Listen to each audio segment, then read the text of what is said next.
Ashen Horizon, the Mortal Crown series. Book 1.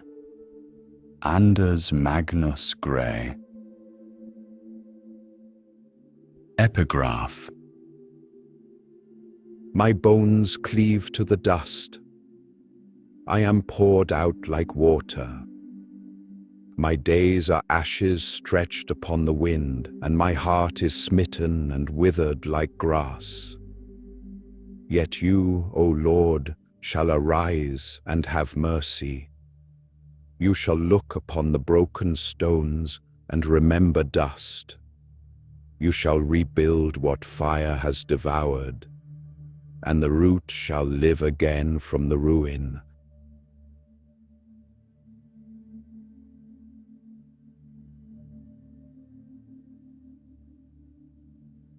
Prologue.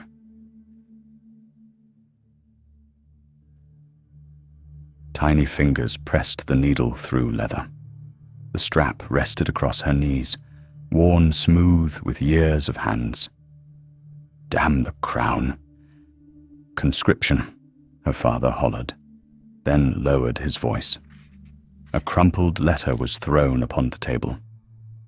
They seize every man the mortal crown can reach. The little girl stiffened the knot. It slipped. She began again. Voices dropped. Her mother began to cry.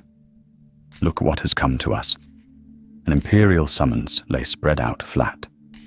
They say one must go, she whispered. Slavery, I must choose, me or her. Her mother sobbed. I will not let them take her. The girl kept her eyes on the leather. Thread through. Pull.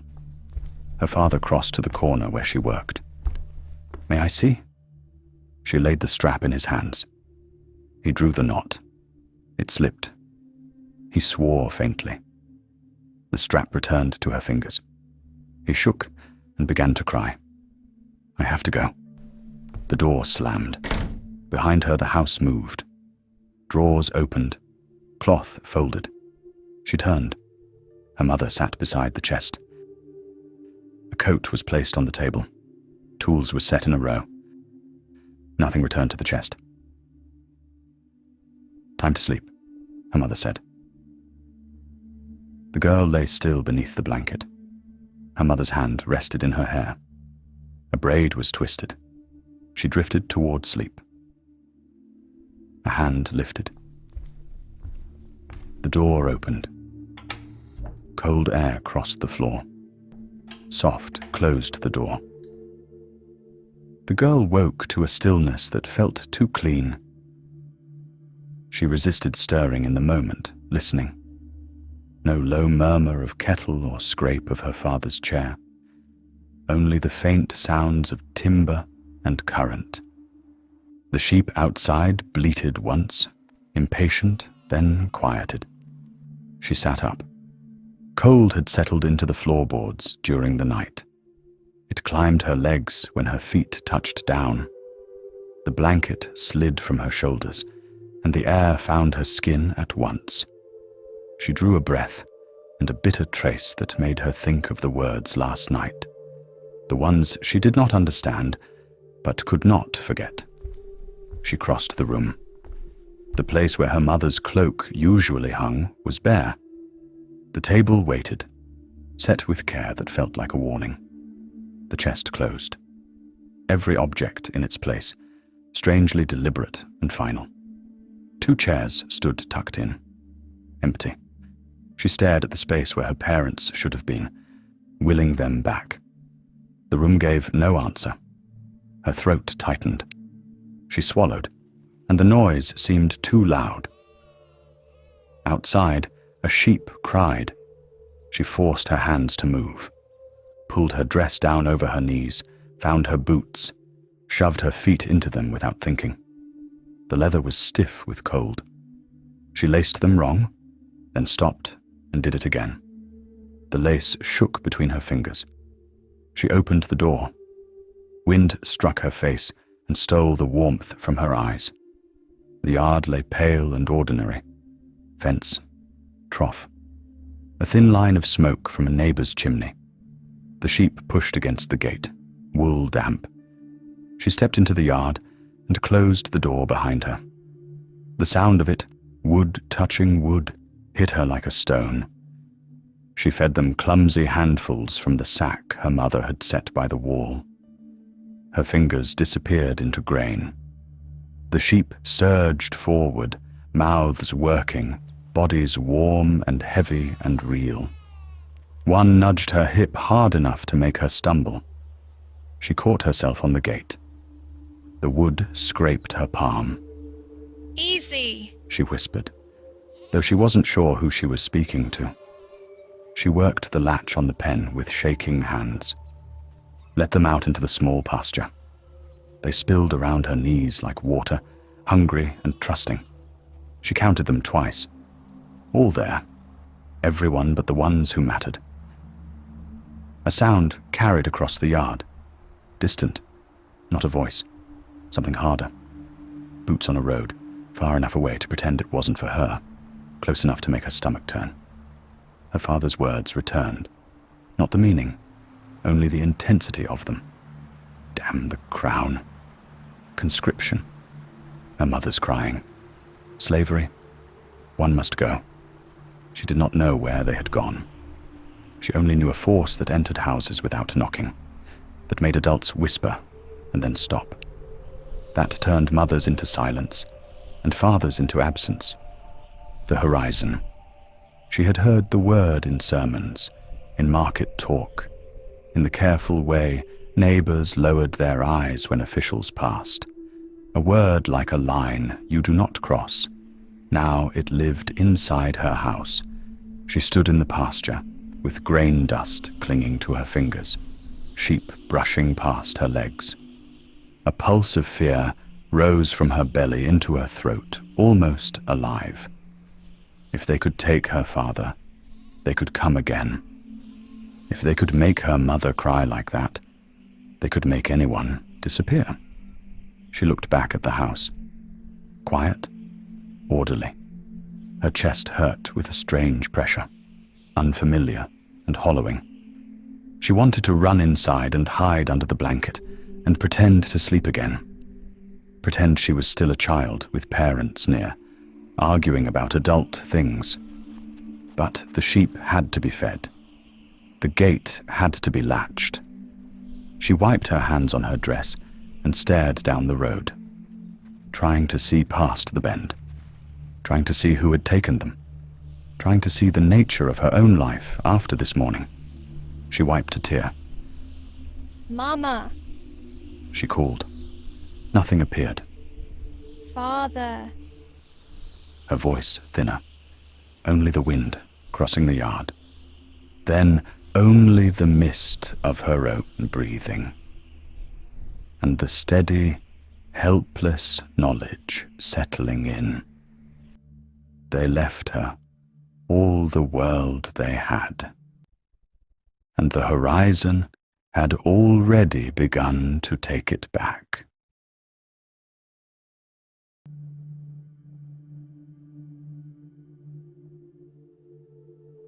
Invocation, a forgotten beginning. The land remembers what the proud forget. A time stood when all was whole, crown unlifted, word unbroken, silence untouched by the sea. Beneath all things the root was one. The root endured. Hands rose and shaped the world. Names settled onto living things. Borders cut through open ground. Power clothed itself and called it order. Under every name, something deeper held. The root endured. A blow came and the whole fractured. From that breaking, 5 were carried apart. A field drew one to its grass. The earth closed around one in its keeping. Fire bore one in plain sight, one bound to the body of its bearer. Ice held one in place. Each remained. The root endured. What was buried gathers. What was scattered inclines. What was carried answers its calling. when the root stirs. Wait, for the law dawn comes.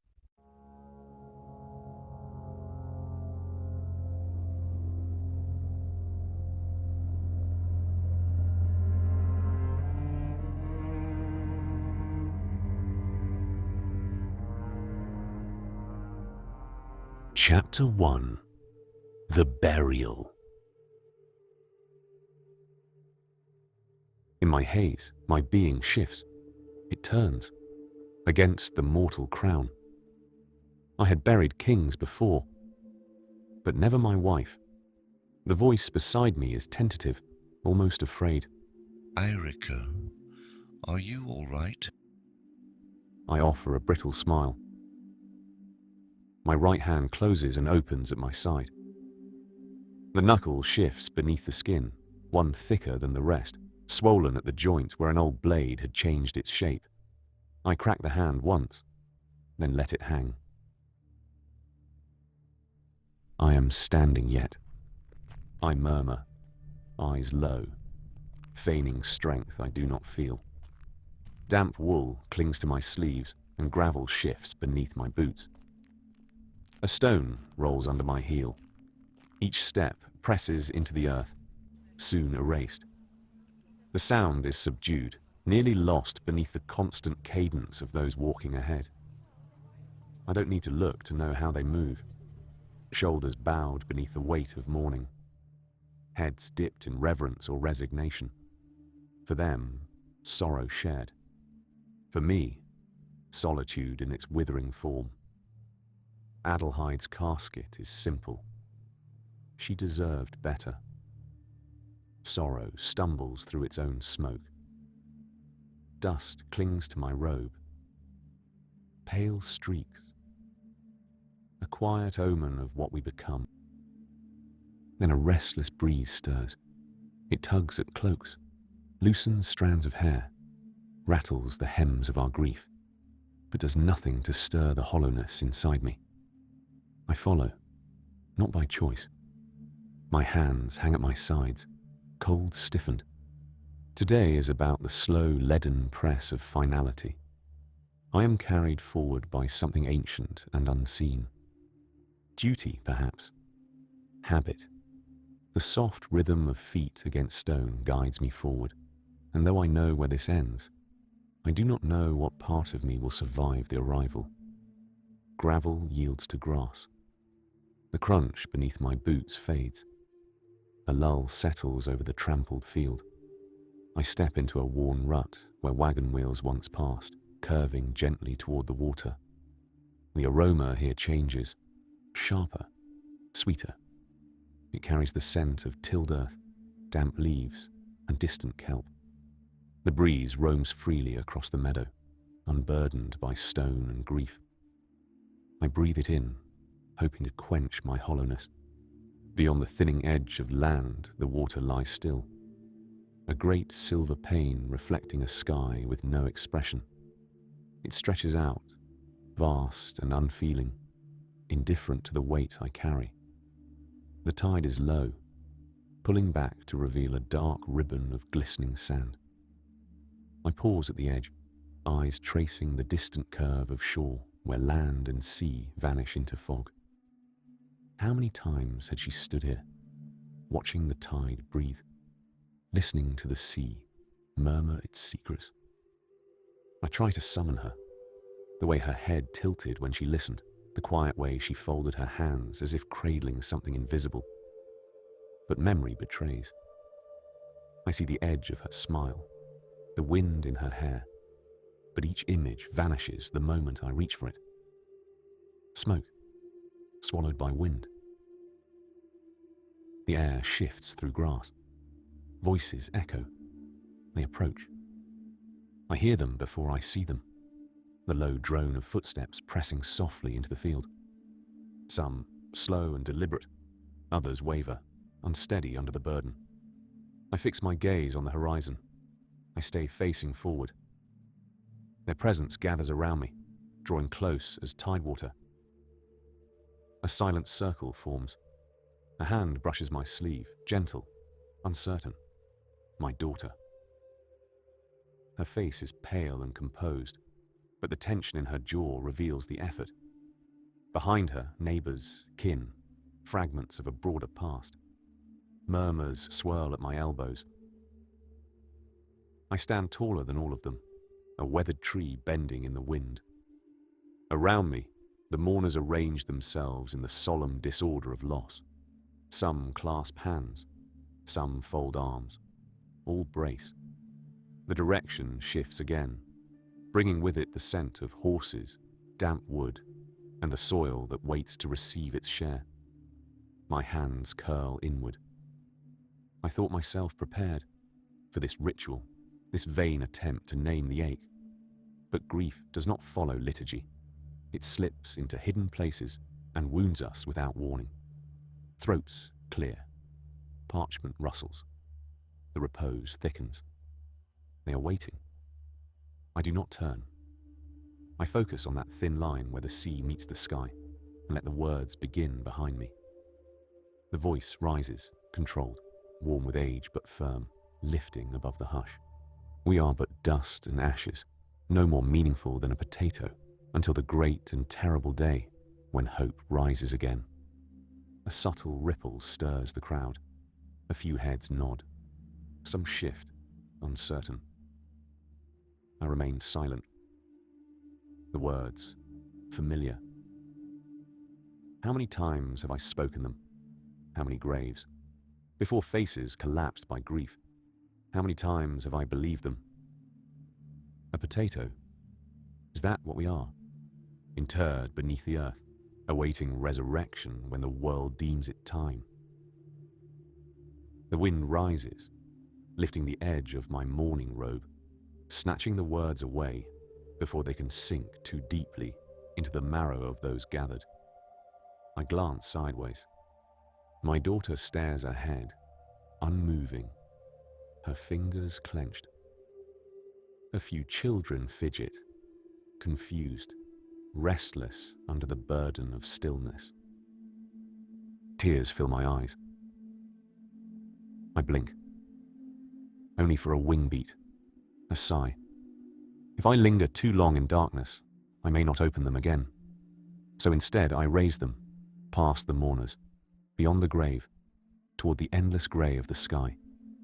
Dust and ashes, buried and waiting, but I am no longer certain. The ropes creak, a taut groan of hemp straining beneath weight. My eyes follow the slow descent. The coffin sways slightly, resisting gravity as if a leaf caught in the eddy of a stream. An open top. The oiled cloth catches the light. A fleeting gleam, then it is gone, swallowed by shadow. Darkness waits below, patient, indifferent. Heads bow. Others watch, like I do, unmoving. My fingers ache. They yearn to grasp something solid, something living. But there is nothing to hold. The ropes slip through roughened hands, careful, reverent. No jolt or sudden drop. Only the slow, final descent.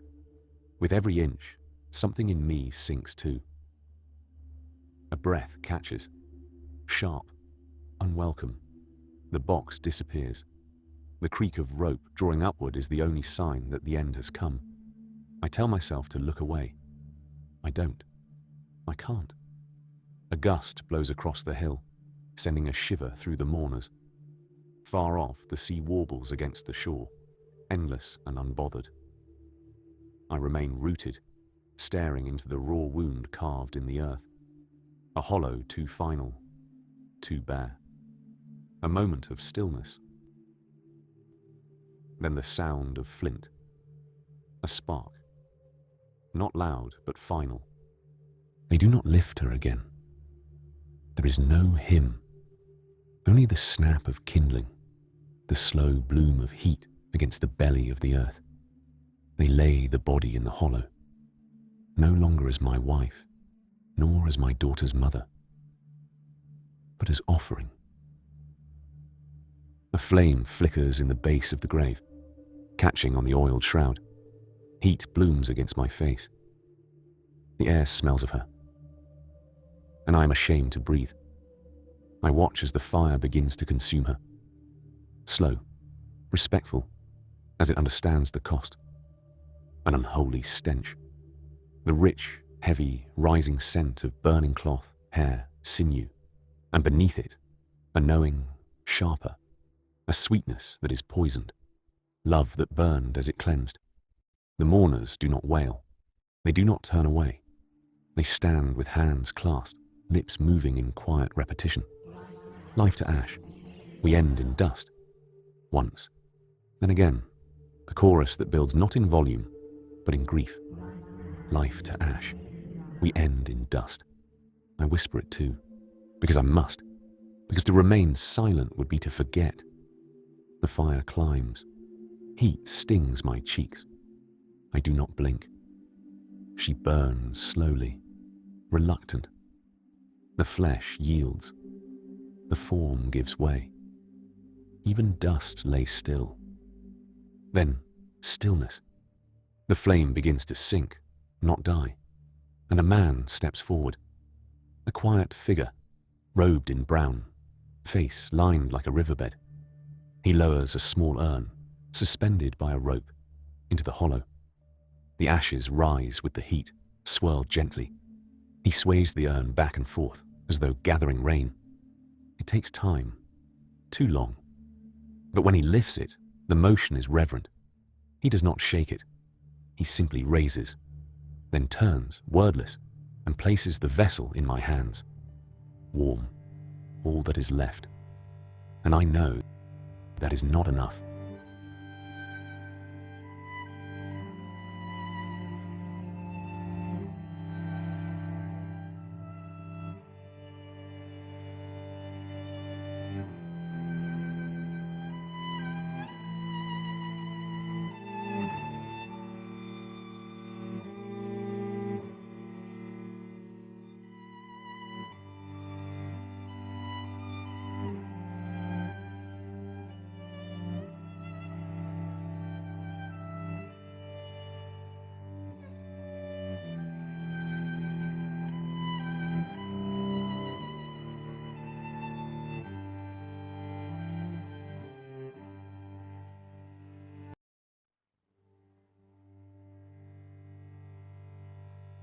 Chapter 2. The Weight of Living. I turn. My daughter is there. Her eyes glisten, but a smile haunts the corners of her mouth. She steps forward, and I open my arms without hesitation.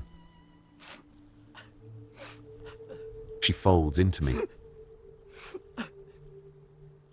Her embrace, fierce, unspoken words buried in our silence. I hold her tightly, anchoring us both in what remains.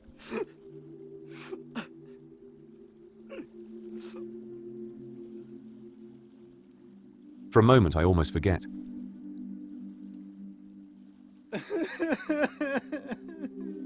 Then, the forgetting feels wrong.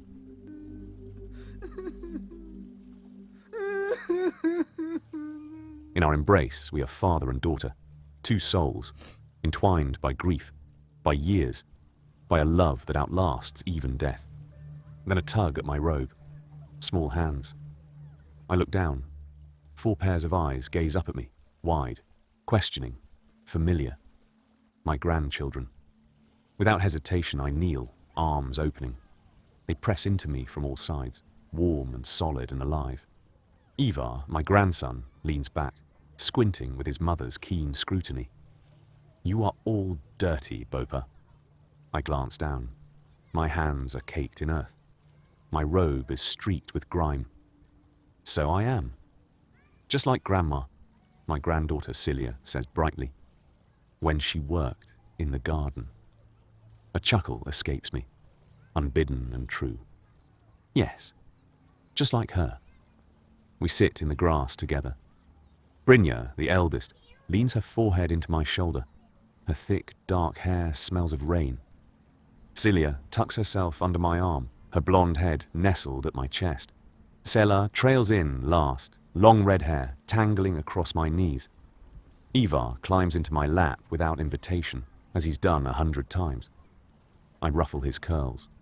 He grins, eyes full of old wisdom. The grass beneath us is cold, noticeably so, but not enough to move us. She hated wet shoes, Brynja whispers. I nod. She'd kick them off, walk barefoot, even through mud. Said wet shoes were for liars, Celia giggles. She did, I laugh low. Said dry feet tell the truth. Selah plucks at blades of grass. She used to race me around the orchard. I always beat her. Fast legs, I mutter. You are very fast. Not me, Ivar says solemnly. I get my legs from a bear. A fast bear, I reply, trying not to smile. A nice bear, he insists, tugging my coat. Nice like Nana. Yes, I whisper, and strong like a bear too. She called me her little talker, Ivar adds proudly. She called me a whirlwind, Celia beams. She called me the boss, Brynja says, quieter. Selah glances up, hesitant. What did she call me? I touch her cheek. She said you were sunshine. Their faces brighten, radiant with remembered love. The wind plays at my collar. I remain still. The weight of them, knees, elbows, soft cheeks, is sacred. She said you snored like a mule, Celia grins. I feign a wounded sigh. Was that me? Worse than 3 mules, Brynja says, laughing now. Is my sleep so loud? I ask. Selah bursts, giggling. She said you snore so loud the house would split in 2. Our laughter erupts, filling the silence. Even Ivar shakes with mirth, his head buried in my chest. The sound catches me off guard. Their laughter moves through me, a wind through an empty house, warm for a moment, then gone. And for a moment, just a flicker. She is with us.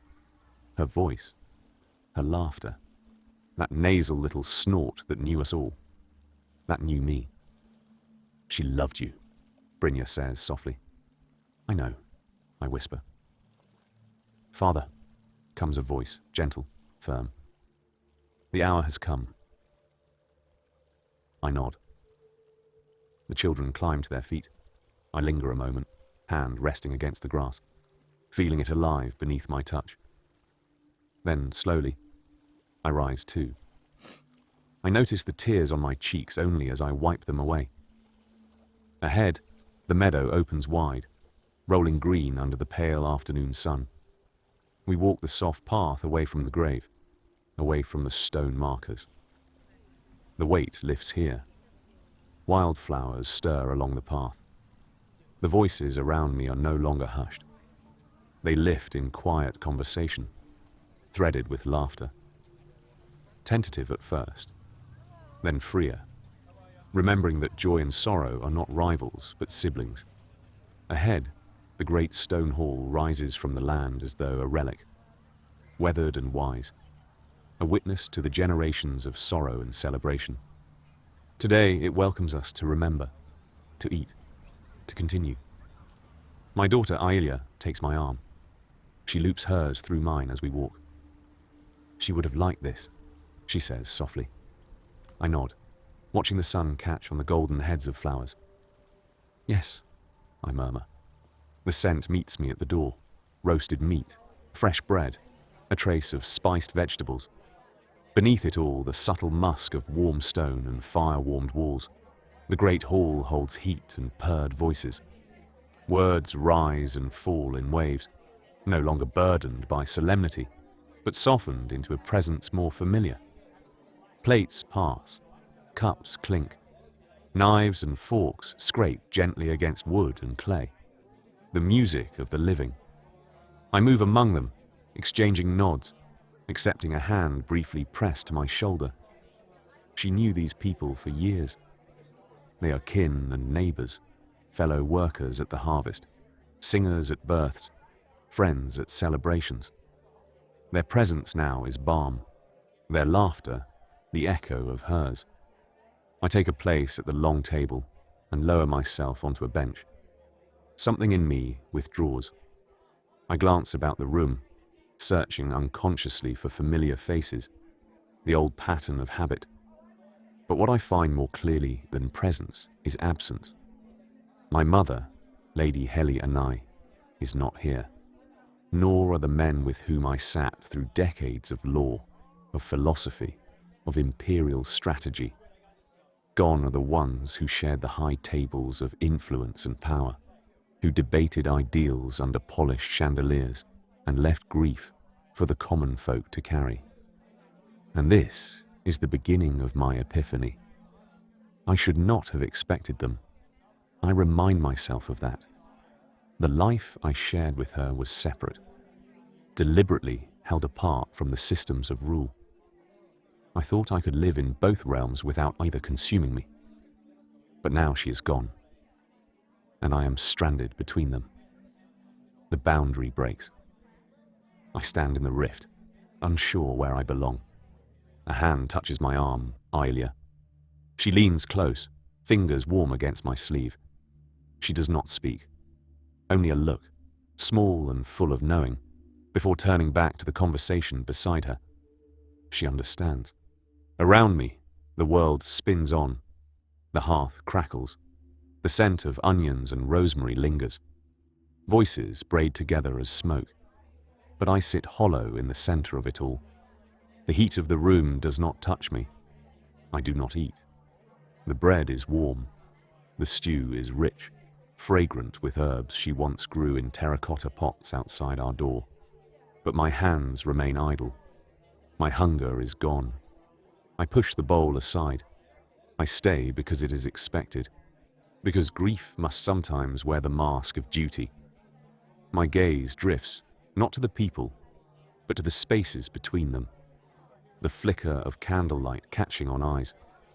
The curl of a smile in a quiet corner. I should be comforted.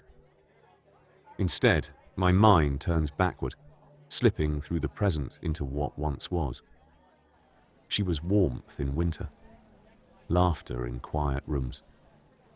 I see her hands kneading dough in the amber morning light, hear her humming, tuneless, gentle, while stirring a pot or mending a sleeve.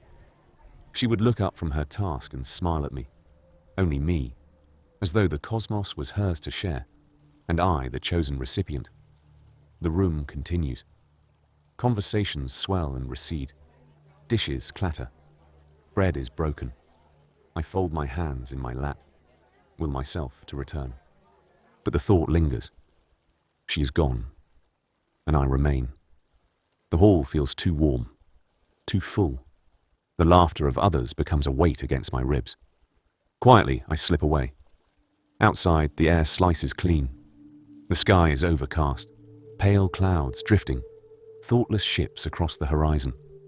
A breeze stirs the tall grasses, and the scent of late summer clings to the earth. Wildflowers, meadow thistle, the sharp tang of the sea.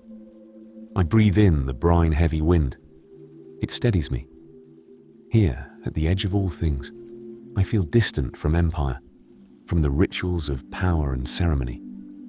This place, shaped by her hands, her laughter, bears no seal of law or crown. She had lived deeply here, creating pottery with clay drawn from these very shores, sharing food and friendship with those who now mourn her. Her voice had risen with the seabirds, stirring the morning fire, singing half songs to herself while shells clicked beneath her feet. The empire will not mark her death. There will be no mention in the ledgers of state, no pronouncement in the halls where I have argued the fates of nations. Her name will go unspoken among men who trade in legacies and law. I grasped then that the empire I had served so faithfully had never learned the heft of a single life. It counted provinces, ships, tribute, victories, but it did not count her. Nor the fathers taken from their homes, nor the mothers who vanished in the night so their daughters might remain. That arithmetic had never troubled me before. It did now. And I realize my success and power are nothing compared to her life, its warmth, its joy, the way it lingers in the laughter of children. What has the empire I serve truly meant? I think of staying here, letting go, letting the tide and the wind be the only measures of time. No courts nor councils, just the small rhythms of grief and healing. But I have never been the kind of man allowed to remain where he belongs. Movement catches my eye. A figure appears on the ridge beyond the meadow, silhouetted against the sky. Little more than shadow. But then I hear it, the sound of hooves striking rhythm into the ground. Precise, grim. He draws nearer. Details emerge. A dark cloak marked with imperial sigils. Posture stiff. Expression soulless. A rough rider. A summoner. Not a man of compassion, but blade in human shape. Eyes pale, almost silver, gleaming beneath the helm. Wolf-like. Hollow. I do not move. I already know. They are calling me back. My eyes tear up. The wind brushing gently against my face, and I feel the moment settle. Heavy as soil. Behind me, the hall hums with life and memory. Ahead, the empire waits. Impatient, the rider crests the final rise. His horse, sweat-lathered, nostrils flaring, paws at the earth. Dust curls around them. He reins in, does not bow. "My lord," he says, "you are summoned." I had scarcely given my wife to the earth before the empire came to claim what remained of me. I say nothing. Instead, I look toward the sea. I remember her hands digging for clay beneath the surface of the sand, her laughter echoing across the tide, the firelight in her eyes as she molded beauty from mud, the joy she gave freely. I think of what I have lost and what remains. The wind howls across the grass, urging, waiting. I breathe in, I breathe out, and then, slowly, I turn.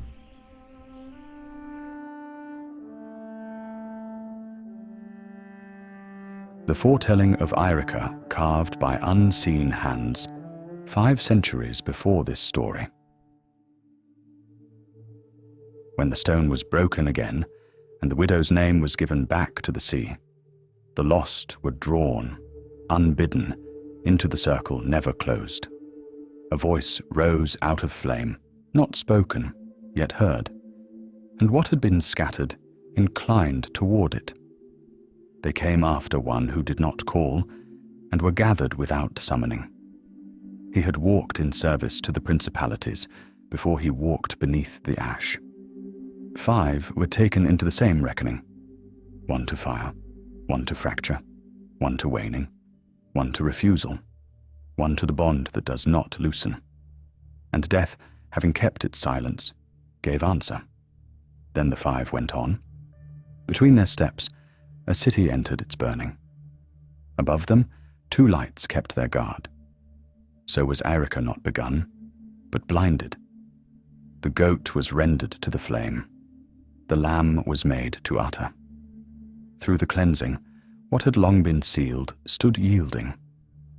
The widow had already gathered to him children not born of her. They moved beneath a sky of ash, where the ending had taken root before it was named. They bore the scattered toward a wholeness none among them could yet behold. And when death came, as completion, the root, long hidden, rose, and in its rising remembered the dawn.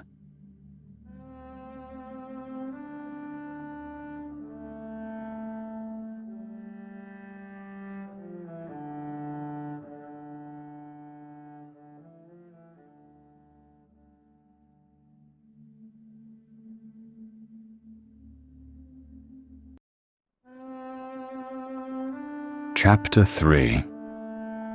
The Citadel Above the Tide.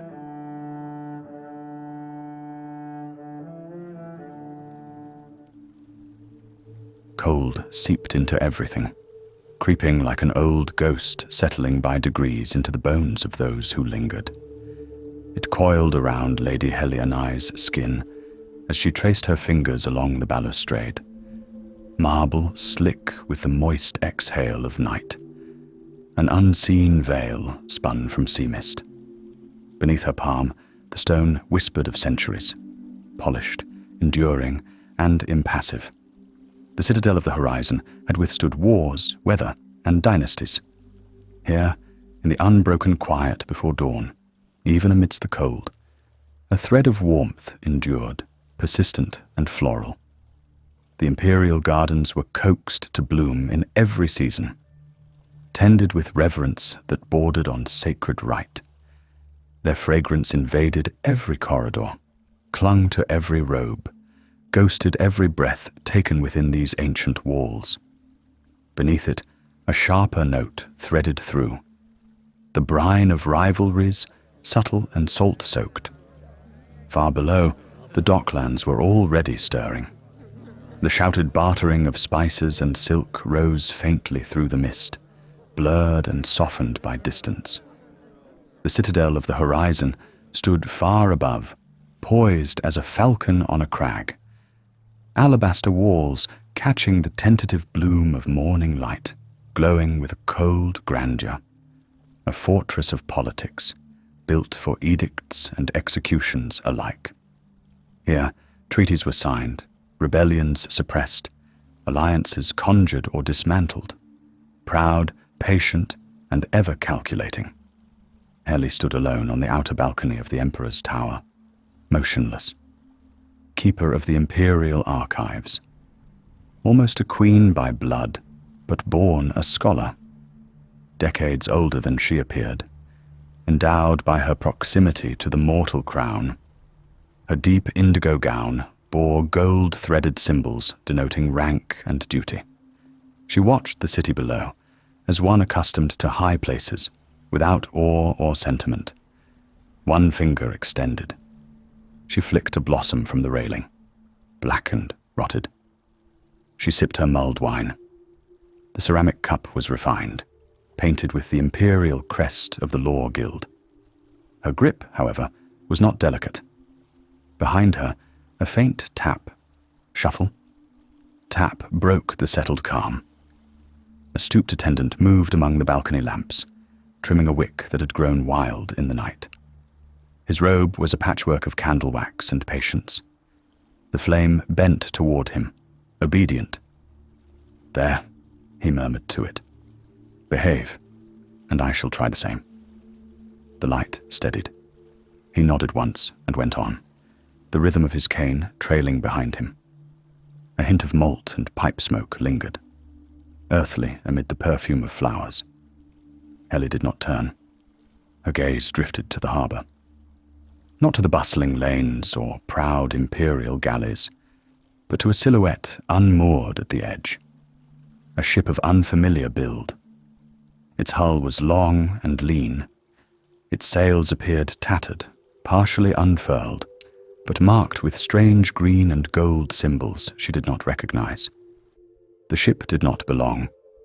Behind her, the scrape of boots on marble fractured the morning stillness. "That is an odd one. That ship is unknown to me." The voice, gravel-touched and smooth, drifted in like smoke. Heli did not turn at once. "An unfamiliar banner, Captain Muir. At dawn, no less." She faced him. Orion Mayer stood tall and still, the morning sun catching the edge of his high-collared coat. His insignia shimmered faintly, proof of a rank earned in more than name. The scent of salt, leather, and steel clung to him. His presence, like his sword, always slightly unsheathed. He stepped to her side, resting gloved hands on the rail. "From the away, perhaps," he offered, though his voice made it a question he had already answered within himself. Heli tilted her head, watching the banner ripple in the breeze. "Ships that arrive unbidden," she said. "have a way of ushering in storms." The vessel drifted inward on the tide, drawing slowly toward the central harbour as though fate had claimed it.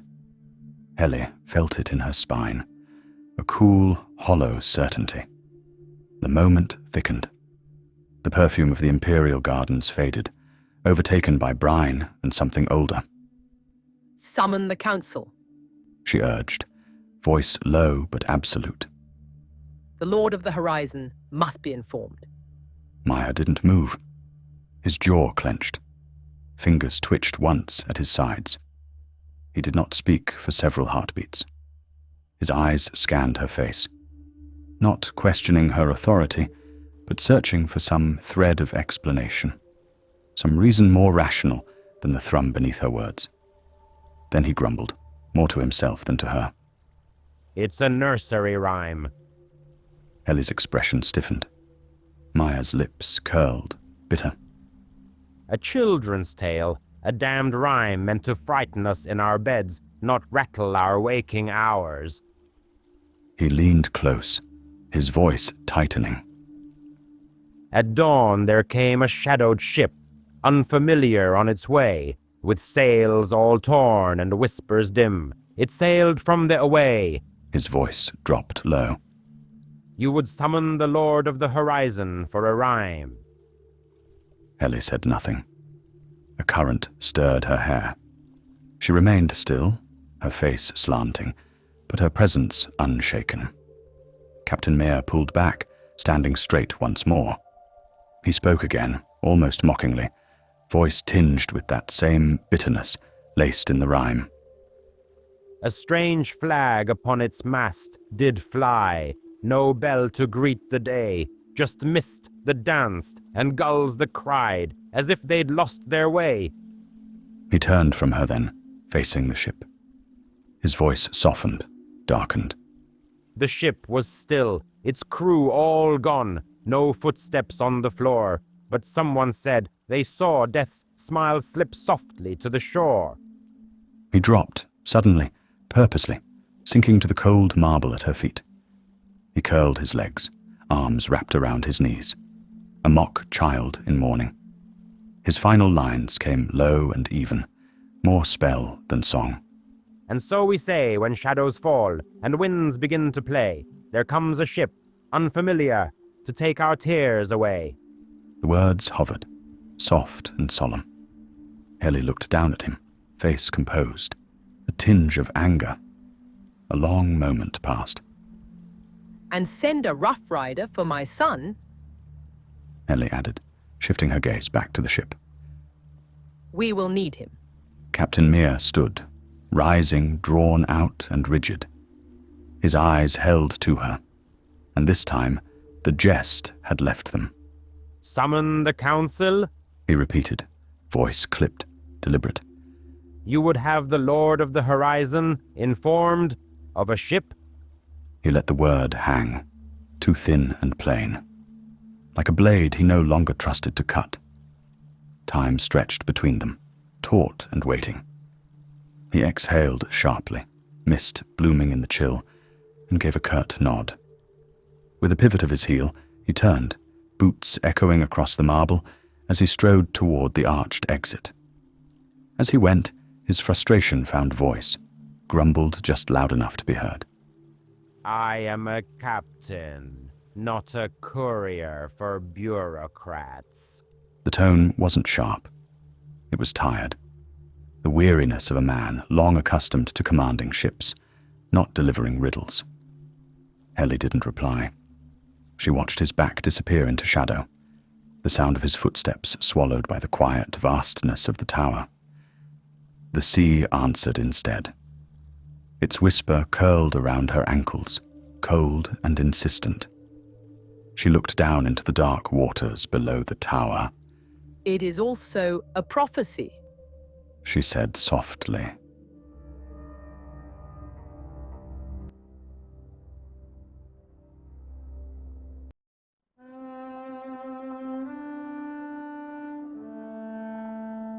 Chapter 4. The Walk of Fate. The wind hissed through the high arches. Below, the city woke further, clamor rising in layers. Hooves clattered against stone. Merchants shouted their wares. Rigging groaned in the harbour as ships adjusted to the turning tide. Heli stood there, her fingers brushing the railing, its moisture chilling her skin. Her heart beat steady, unrushed, as if timed to the rhythm of the great tower itself. She remained a while longer, watching, listening, letting the scent of salt and flowers blend into the back of her throat, until her cup was empty and the sun had fully crested the sea. Then she turned and walked back into the citadel. Her robes trailed behind her in hushed whispers, as memory bending itself into motion. She passed through winding corridors, unhurried, assured. The muted quiet of the upper halls gave way to the pulse of the stronghold. Voices mumbled in nearby chambers. Parchment crackled behind half-closed doors. Boots tapped in rhythm far below. The citadel was waking. It breathed through turning locks and practiced habits of mourning. But Heli and I was already moving toward the hour she had felt coming for years. She passed beneath vaulted ceilings painted with constellations long forgotten by commoners, but endlessly debated by scholars. Every corner of the citadel whispered of history. Heli's footfalls were soft on the marble, yet each step carried the gravity of her office. The keeper of the imperial archives did not hurry. Power did not rush. It anticipated. In the depths of the tower, a pair of young guards snapped to attention as she passed. She acknowledged them, with only the briefest incline of her head. They were children in her eyes, new to service, eager to impress, unaware of the tides they stood upon. She moved into the inner atrium, where a cascade of sunlight filtered through crystal skylights etched with ancient emblems. Beneath the light, a mosaic of the upper aisle gleamed in coloured stone. Each province a swirl of artistry, each border a bloodline. Heli paused, her gaze lingering on the depiction of the harbour. The sea tiles shimmered with deep blue and green, pierced by flecks of gold. It was beautiful, but it was not honest. The real sea didn't shimmer. It swallowed. She pressed onward. At the base of the western stair, a clerk bowed quickly and fell into step beside her, scrolls in hand. "Lady Keeper," he murmured, voice breathless. "Council has been summoned. The Lord of the Horizon has agreed to preside within the hour." Heli offered a single nod. The clerk hesitated. "May I ask, what has stirred this?" She did not stop walking. "A ship has arrived, not of our navy or known of trade. Flying a banner we do not recognize." A well-dressed official walked up and adjusted his robes with the ease of one born to comfort. "If I may raise a second matter, Lady Keeper, briefly." Heli turned, voice calm. "If you must." The official pulled a slip of parchment from his sleeve. It was folded in quarters and sealed with green wax, a ledger seal. Not political, bureaucratic, the kind that kills by paper. He unfolded the parchment. "A petition has resurfaced, a concern about certain views." A short silence. Through the archive's whisper channels, Heli's voice cooled. "A clerk?" The official shrugged. "A minor scribe, an aide who reads too much." He handed her the parchment. Heli did not take it. "The question is not a student this time," he said. "It is the professor, Eiriker." Heli finally spoke. "My son." The word silenced the space. His face blushed slightly. "Adopted. Then I trust the matter will be managed internally." Heli's voice was stone. "It will be." He bowed, too shallow to be sincere. "The ship is of greater concern," she said. And though the group in the hall resumed its posture, None of them had stopped watching her. A clerk faltered in his stride. "Is it from the away?" the clerk asked quietly, as if naming it might wake it. Helly did not answer. She didn't need to. They moved through another series of corridors, past thick velvet drapes and candle-lit niches. Walls here were hung with portraits. Rulers and scholars, some cruel-eyed, some weary, none smiling. These were the minds that had shaped policy, rewritten law, silenced revolt. Helly's own portrait would one day hang among them. Not yet, but soon. She entered the council chamber through the eastern arch, pausing at its threshold. The chamber was circular, lined in black wood and brass, with high-backed chairs positioned in a sunburst around the central dais. Light from above streamed through a stained glass dome, depicting the founding of the aisle, casting fractured color across the table. Already, murmurs filled the space. Cloaked figures entered in pairs or stood in whispering knots, their expressions veiled and calculating. Lords, envoys, high scholars, naval stewards, faces she had known for decades. Some allies, some not. They fell silent when she entered. The Lady Keeper's presence was not ornamental. She stepped to her place without flourish. Her seat was not the tallest, nor the most gilded, but it was the one positioned with perfect sight of every other. She sat with quiet purpose. Soon the chamber would be filled, and the Lord of the Horizon would arrive. But even now, Healy felt it beneath the polished civility, a ripple of apprehension. Something had shifted. Not merely a ship or a prophecy half remembered from children's songs. Something older was turning, and whatever it was, it had arrived with the tide.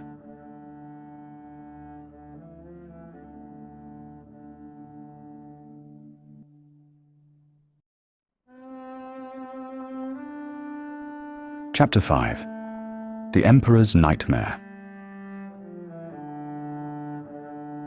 The previous night pressed against the towers of the upper aisle. The weight of revelation withheld. The sky had hardened into bronze. Every star looked hammered into place by exhausted angels. The citadel of the horizon slept uneasily. Its lamps guttered within glass throats. Its corridors groaned with the creeping rhythm of tired beasts. Banners hung without motion, heavy with the Empire's own fatigue.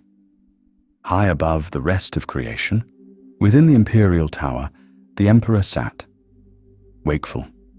He had dismissed attendants hours ago. The chamber around him had been built for stillness. Pillars of veined alabaster, walls veiled in bronze that caught the faintest glimmer, then fed it back as liquid dusk. At the chamber's heart stood a pedestal of black glass. Upon it rested the mortal crown, its arcs of gold interlocked with veins of obsidian. So deep they seemed to drink the flame of the lamps. Sleep eluded him, as the sea evades containment. Thoughts marched across his mind in solemn processions. Treaties signed, laws rewritten to resemble faith. He rose. Bare feet touched the marble, cold as lunar crystal. The air grew dense, charged with the quiet expectancy that precedes storms. He approached the pedestal. The crown gleamed brighter, and within its depths he saw shapes forming. Rivers burning backward into their sources. Cities flowering from powder. Faces turned upward in the moment before judgment. The vision flickered, dissolved, returned. A thread of heat slid through the room.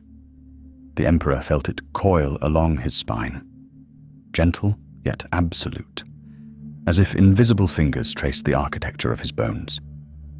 He halted an arm's length from the crown. The glow spread outward, painting his hands in alternating gold and shadow. The crown exhaled light. He smelled the heat of a forge, the scent that precedes thunder. Somewhere beyond the walls, the tide reversed direction for the span of a breath. He lowered his head. Gold touched his brow, though he had not lifted the crown. Brightness gathered behind his eyes until sight became radiance. The chamber expanded. Pillars bent. The floor softened into fluid. The lamps turned to floating orbs that drifted upward, slow as planets seeking their orbits.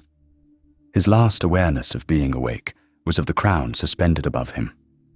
Turning in the air, the sun in miniature.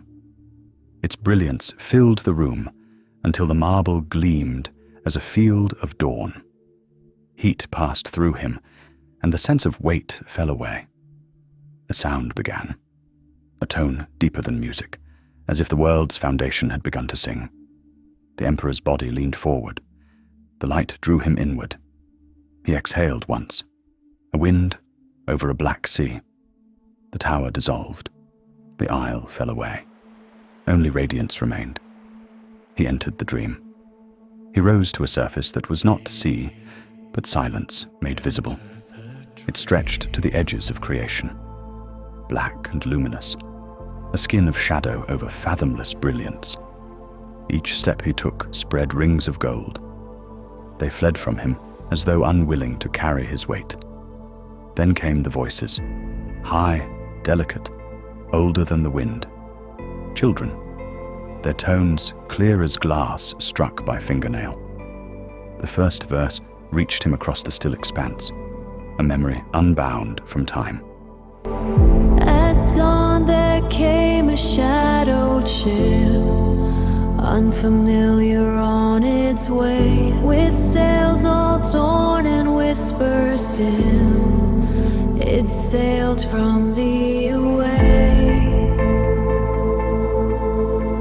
The sound trembled through the dark. Mist gathered around the words. From it stepped figures, small, each veiled, their candles burning without flame. They walked on the surface without disturbing it. Reflections delayed a head's nod behind them. Their eyes shone like trapped embers. Their song continued, slower now, closer. A strange flag upon its mast did fly. No bell to greet the day. Just missed that dance and gulls that cry, as if they'd lost their way. The Emperor's pulse matched the rhythm. His muscles pulled into the music's measure. The sea rippled outward from their steps, forming circles of dull crimson glow that rose and dissolved. His reflection quivered beneath him, mouth opening in silent mimicry. A shape stirred in the mist beyond them. The sea bulged upward, as though something beneath it drew breath. Then the prow of a vessel surfaced. Vast and black, water streaming down its sides in ribbons of silver fire. The rhyme changed. Its cadence deepened, and its sweetness bent toward prophecy. The ship was still, its crew all gone, no footsteps on the floor. But someone said they saw that smile slip softly to the shore. The Emperor's vision widened into luminosity. He saw upon the shore a form wearing his own crown, seated upon a throne of salt. Beneath the throne, the sea had hardened into glass. Beneath it writhed the shadows of all who had died in his service. Their mouths opened, yet the sound was the tolling of bells beneath water. The figure on the throne looked up, and its eyes were mirrors filled with his own reflection. He felt the crown upon his brow begin to burn. The pain was not of flame, but of awakening. The agony of a mind remembering itself too completely. The children sang on. Empty shell and a burning crown, its gold to glass shall run. His shall figure with its sunny's ray, shall be undone. The moon shall rise from marble falls, the sword shall fall his way. His heart shall beat against the doors and break them all in vain.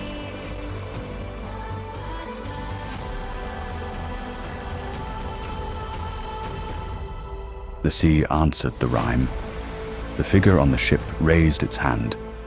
A glow spilled from its palm, forming lines that crossed and locked. A wheel of flame that turned without heat. In that pattern, he saw his empire reduced to geometry. His life to the smallest ring in the design. The children's final stanza unfurled around him, gentle as forgiveness, terrible as dawn. And so we say, when shadows fall and winds begin to play, I come to share familiar, to take our tears away.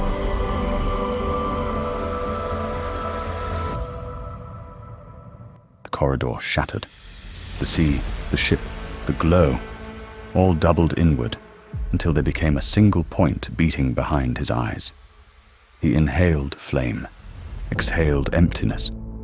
He awoke standing beside his bed. Sweat streaked his chest. A brackish scent clung to him. The lamps guttered, throwing rings of gold across the marble. The mortal crown rested on its pedestal, yet faint smoke rose from its rim. The doors burst open. Guards flooded the threshold, their armor dull with the dredge of the night. The first dropped to one knee. "Majesty," he stammered, "the council has convened. The Lady Keeper requests your presence. A vessel stands in the harbor. Its flag unfamiliar." The Emperor's eyes lifted toward the balcony. Beyond it, dawn spread like a wound over the sea. He brushed moisture from his chest. Beneath his skin, a fear still moved. He turned toward the pillar and placed the mortal crown upon his brow.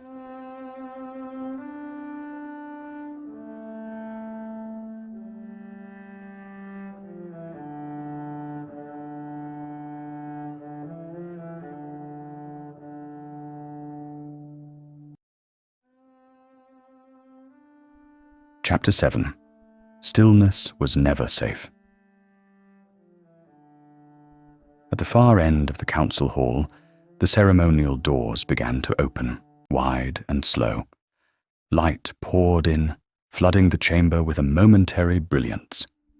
Silhouetted against it stood the herald, draped in crimson robes embroidered with golden sunbursts, his staff gleaming with obsidian inlay. "All rise," he declared. His voice rang through the chamber with a gravity older than law. The Lord of the Horizon approaches. Every figure stood. From the hall's far shadows he emerged. The Emperor. His brow bore the mortal crown, a circlet of gold and polished obsidian. The light caught its rim, and it seemed for a heartbeat as though a flame circled his skull. He moved with grace so deliberate it stilled the room. His mantle swept behind him, a comet's tail, embroidered with constellations in silver thread. Each symbol told a story, each one mysterious to most. His face was cold marble. His eyes, oxidized copper, held neither warmth nor cruelty, only calculation. He did not walk like a man. When he ascended the dais and took his place upon the throne, everyone held still. Only when he had settled, his robes folding as liquid, did the herald speak again. His imperial majesty, regent the unyielding, lord of the horizon, protector of the tide-bound realms, sovereign of the upper isle. "Enough," the emperor pronounced. His voice was low. but it cut through the hall with ease. Let us speak of matters that demand thought, not ceremony. The gathered lords and councillors exhaled, some in relief, others in unease. Warden Harusby shifted in his seat, still watching Heli with that predatory smirk. Beside him, Lady Cheryl Shecker, Admiral of the Fleet, her weathered face lined by storms and salt, her hands scarred and folded. Further down sat Duke Kell Thebisher, known as the Fox of the Southern Reach. His smirk was constant, admired by some, hated by more, trusted by no one. Together, they were the Empire's compass. They were not allies, but necessary rivals bound by ambition and tradition. The Emperor leaned forward, resting one pale hand against the table. When he spoke, the room leaned with him. "This ship," he said. "Tell me of its banner." Heli stepped forward, waving her hand. "Majesty, it bears green and gold, symbols unknown to our archives. We've dispatched a rough rider to summon my son." The Emperor's eyes narrowed, his voice nearly a whisper. "Green and gold." He repeated the words as if tasting them. "Do we think it an enemy?" A voice came from across the room. "It may be no enemy at all, but a messenger bearing a cord." Another came. Lord Kendall Harusby scoffed. "Or a wolf wrapped in feathers." The room tensed again, but the Emperor's hand rose, palm open, fingers rigid. No sound dared to answer. "We will know soon enough," he said. "Admiral Shecker, have your officers board the vessel. Bring its crew to the Citadel, and detain them with courtesy, not chains. Lady Heli, assign your archivists to the seal and sigil. Report any precedent." A collective hum of agreement drifted through the chamber, as if in compliance. The Emperor leaned back, his expression folding again into inscrutability, as if none of this truly touched him, as if he were above tides, even the ones rising within his own empire. Through the veil of mist, the harbour slowly revealed itself. The sea shone as a blade, and there, silhouetted at its centre, was the ship. Its hull sat still in the water, too still. Its dark frame absorbed the light. Above it, the green and gold banner fluttered against the brightening sky. No voice came from its deck. No motion stirred its ropes.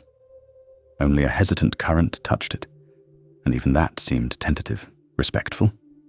It was a cipher carved into water.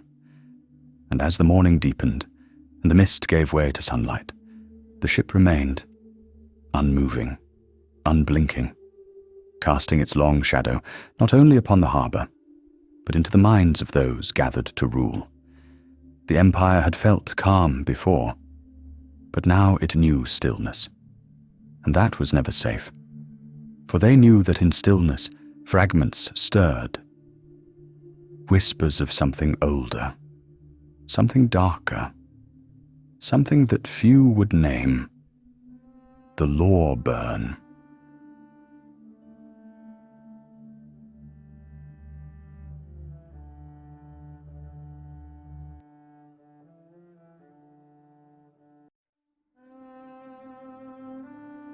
The Lawburner fragment, preserved in a Piru oral tradition. Beneath the sea the vine shall sleep, its roots entwined in silence deep.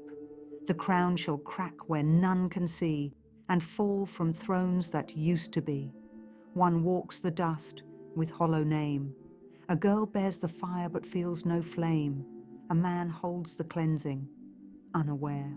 One vanishes into the air. When roots break stone and stars go blind, when remains rest and none can find, when winds forget to cross the land, the fire shall rise without command. No herald speaks, no gate shall close. It burns the lie the dead impose. It takes the flesh that clings to breath. It parts the living from their death. The names engraved shall fade like skin. The just, the cruel, shall rest within. The earth shall groan, the rivers bend, and time shall find what will not end. Then shall the voice once lost be heard. Then shall the soil reclaim the word. Then shall the crownless king be known, and gardens bloom from ash and bone.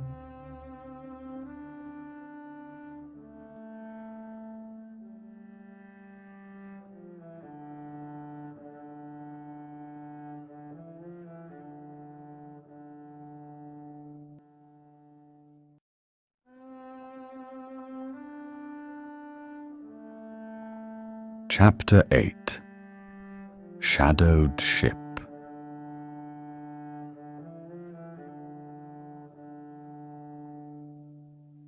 The water looked forged from grey stone. Admiral Cheryl Shecker stood at the prow of her cutter as it slid through the mist, her breath a thin plume in the cold. The oars dipped without sound. Ahead, the vessel waited, dark, motionless, as if carved from the harbour's shadow. Hold. The cutter drifted until its hull kissed the ship. The knock echoed once and died. Hooks flew, lines tightened, armour clinked against wet wood. The Marines climbed. Shecker followed. A faint warmth rose through the deck beneath her boots. Scorched salt clung there. 12 figures sat along the starboard side, hooded, still. The grey cloth hung close, damp, lifeless. They might have been carved there. Rise. Shecker commanded. The sound went nowhere. She motioned forward. A spear tapped one shoulder. The wood snapped. 11 figures stood in perfect unison, turned, and faced the sea. Their movement carried the rhythm of a ritual remembered too well. They climbed the railing and stepped off. 1, 2, 3, until 11. The water received them and closed again. Only one remained. He sat at the stern, vast beneath his robe. Stand. Shecker commanded. The figure lifted his head, eyes like metal dulled by years underwater. Then he rose, higher and higher, until the masts seemed small behind him. The deck groaned. Shecker drew her sword. Form on me. The creature moved. The first blow crushed a Marine flat. Another lunged. His blade broke against the giant's arm. The return strike sent him spinning into the mast. Armor split. The scream ended fast. Steel clashed, rang, tore. The fight filled with the grind of effort, the wet pulse of blood. Shecker darted in low, sliced across the creature's ribs. The cut sprayed heat against her face. He turned, seized a fallen spear, swung. The shaft split 2 men aside as reeds. Shecker rolled beneath the arc, came up behind him, drove her blade deep into his back. The steel lodged. She pulled free, panting, hands shaking with the vibration of impact. The giant sagged to one knee. His breathing sounded as a forge cooling. Shecker raised her sword again. He reached within his robe. She froze. He drew out a folded parchment and a black iron spike. He laid the parchment flat, lifted the spike high, and drove it through paper and deck in one motion. The noise rolled through the hull, deep and final. Smoke rose where metal bit wood. The creature threw back his head and shouted a single word. Raw, foreign, heavy with sound, older than language. Fish. Then he fell forward. The deck trembled beneath his weight. Water stilled around the hull. Shecker wiped her blade against her sleeve. Her lungs burned. The moment smelled of blood and salt. Search the ship. Boots scattered. Ladders creaked. Voices returned in fragments. Empty? No cargo. No food, no rope, nothing. A ship built for one voyage. Shecker crouched beside the spike. Heat kissed her palm. She pulled. It resisted. She set her boot against the plank and heaved. The spike held fast. She gestured. A marine stepped in, gripped it with both hands, and tore it free. Wood screamed. Smoke rose from the hole. The parchment fluttered once. 2 words burned deep. Sheka read them. Fingers trembled. Her fingers tightened on the page. This is worse than...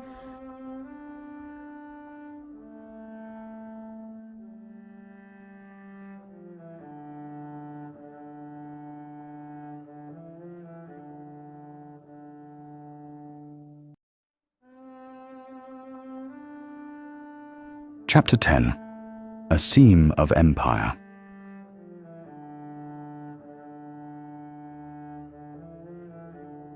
Lady Heli and I stood at the head of the table, her hand resting on the horizon-flagged prow of the fleet's flagship model. Around her, the Admiralty gathered, hard-eyed tacticians and veterans.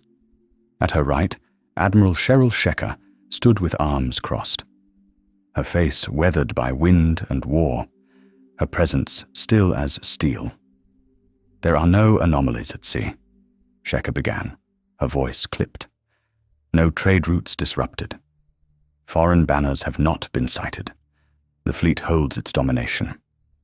As long as we do, the continent remains chained. That ship," her tone sharpened, "was a ripple in an otherwise smooth surface. And yet," a low whir of agreement drifted across the room. Sheka stepped forward, the leather at her shoulder creaking under the shift of her weight. Salt clung to her coat, a faint crust along the seams. "I walked that ship," she said. Her hand pressed flat against the table. The cloth wrinkled beneath her palm. The deck held heat. The wood had split inward. She lifted her eyes. Something reached it before we did. Heli leaned, her fingers brushing the map's gilded coastline. If the sea fails, She said, her voice low. the isle starves first. No one answered. The room held still. Even the candle flame narrowed, drawn thin by the weight of her words. Sheka nodded once, eyes narrowing. "Which is why anything that challenges the sea must be sunk before it learns to swim," But what if the sea is calm, Heli said. and the unrest rises inland? Lord Kendall Harusby leaned forward, smiling without warmth. "Rebellion," he said, "is as natural to the conquered as an ill temper. A few heads on pikes, and the rest will find their place." Heli's gaze turned to ice. And how many heads before the fields lie fallow, before our economy bleeds dry? Kendall's smirk remained, but it tightened. "Then we remind them who owns them." Sheka's voice interceded, sharp and laced with warning. "The fleet can choke a rebellion at sea, but the continent requires precision. Crush too hard, and we crush what sustains us." Kendall leaned back, folding his hands. "You think this ship sailed from Dariel? Or the Yinghao Dominion?" Sheka scoffed. "Don't be foolish. The Dariel live in deserts. I've never seen a Dariel ship. As for the Dominion, if it were theirs, we'd know by the hull alone. This was something else." The room stilled. Heli drew herself tall. Someone placed this before us, Heli said. intentionally, and they are watching what we do next. Every province, every harbour under our banner must see that the Upper Isle does not hesitate. The door creaked. Heli looked up, and her face softened. A tall figure entered, lean and sure-footed. His robe was simple, elegant. His hair, long and blonde, silvering at the temples. His face, noble and weathered, betrayed something deeper than age. Erica. Boots crossed stone. The room shifted around him, in both deference and recognition. He did not bow. He took his place. Her son. Adopted, trusted, feared and loved in equal measure. "I came as you bid, Mother," I said. The cheer in my voice was deliberate, but thin. Grief wove through it, unspoken, but present. I did. She replied. Her eyes studied me. I need clarity, not noise. The council cannot give it. I sat, posture balanced between ease and readiness. The ship, I murmured. it haunts you. She gave a faint smile. You've always had my eyes for reading shadows. It doesn't take prophecy. I said. A summons from a rough rider never heralds peace. An unknown banner, a ship in our harbour. It is not a tranquil week. No, She admitted, rolling a scroll closed. it is more than the ship. The airfields, stretched. The kings grouse too loudly. The fleet is powerful but stretched thin. The seams are showing. And you wonder I said softly. if this ship is the first tug on the thread. She looked at me, and for a moment she was not keeper, but mother. I do. The Emperor trusts me to keep the seams stitched. She said. But some storms outrun even our charts.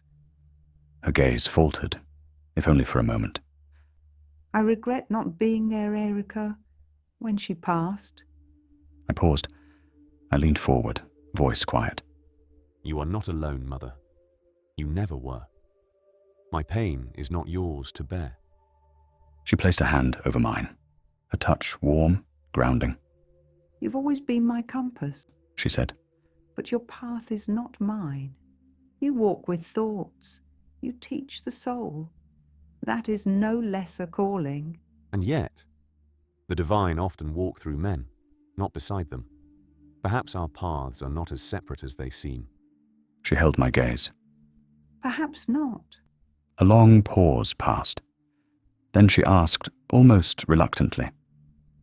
What would you do? I considered her question.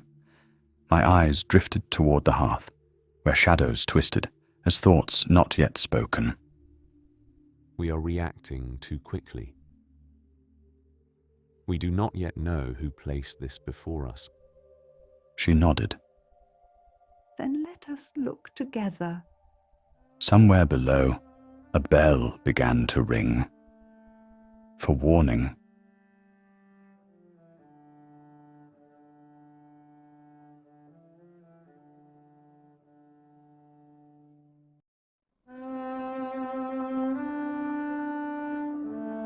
Chapter 11. The Legend of Garnell.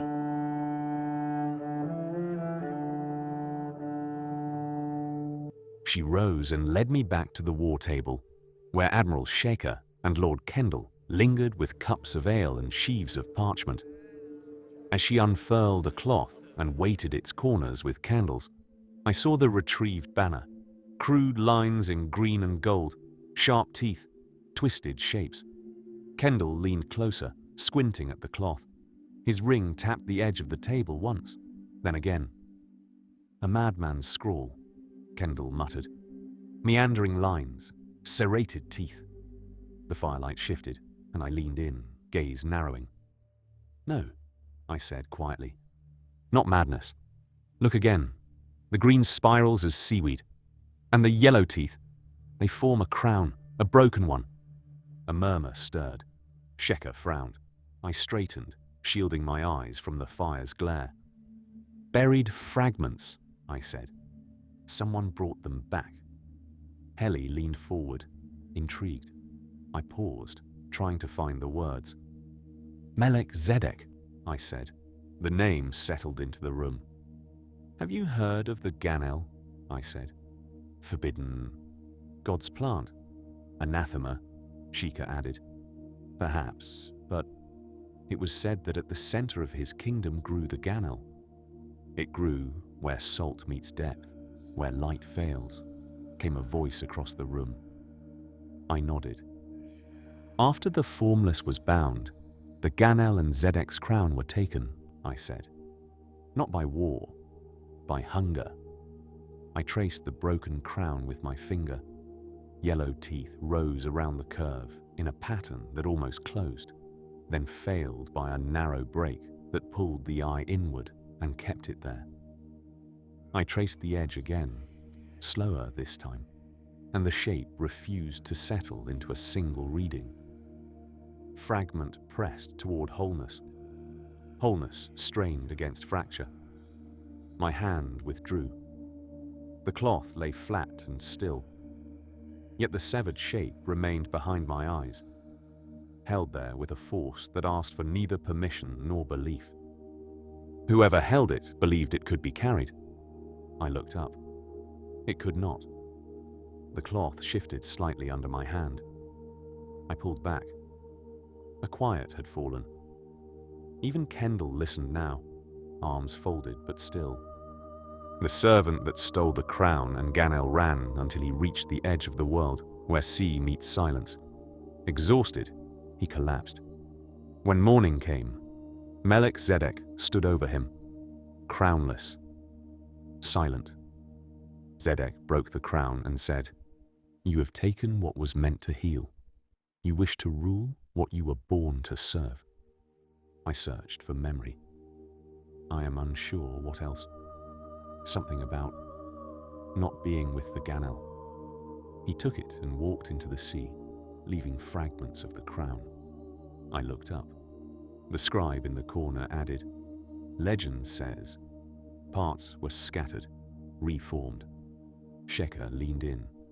"You are telling us the mortal crown is a fragment." The metal clasp at her shoulder clicked as her posture locked. My head dipped. "Some believe." Healy sat very still. "A tale of loss and failure." Kendall sneered. "And yet," Helly said, "parables become banners, and banners become revolutions." A young voice from the side. "If the banner is a message, who sent it?" "The word he cried," I said, "was Chofesh. It is Zoharim, tribe of the Apiru. If that word came from them," she finished my sentence, "then this is no accident. It is a call. But to what?" The room stilled. I reached for the cloth on the table, ran my fingers over the jagged teeth and twisting green. I let the quiet stretch, the fire crackling faintly behind me. "There's something else," I murmured. "The spike. Can I have it?" Sheikah blinked. "Yes," she said cautiously. She reached into her coat and pulled out a slender object wrapped in cloth. It was embedded in the ship's deck. "How did you—" "May I?" I asked, but my hand was already extended. She gave it to me. The metal settled into my palm with a dry chill that reached through skin and into the joints of my hand. Fingers shifted around it, finding warm places along the shaft, a shallow groove near the ring. Sharpness at one edge that should have softened long ago. I turned it once, and the room drew inward. Voices kept moving around me, yet their words thinned and slipped past without shape. Thumb pressed along the ridged band, and something in my wrist answered before thought arrived. Forearm tightened, jaw locked. I tucked it into my belt. I knew even then, it was mine, once given by the Empire, once discarded on burnt bodies. And my blood ran cold. I saw it then. Whatever had come ashore had already begun its work, and it threatened to change us all.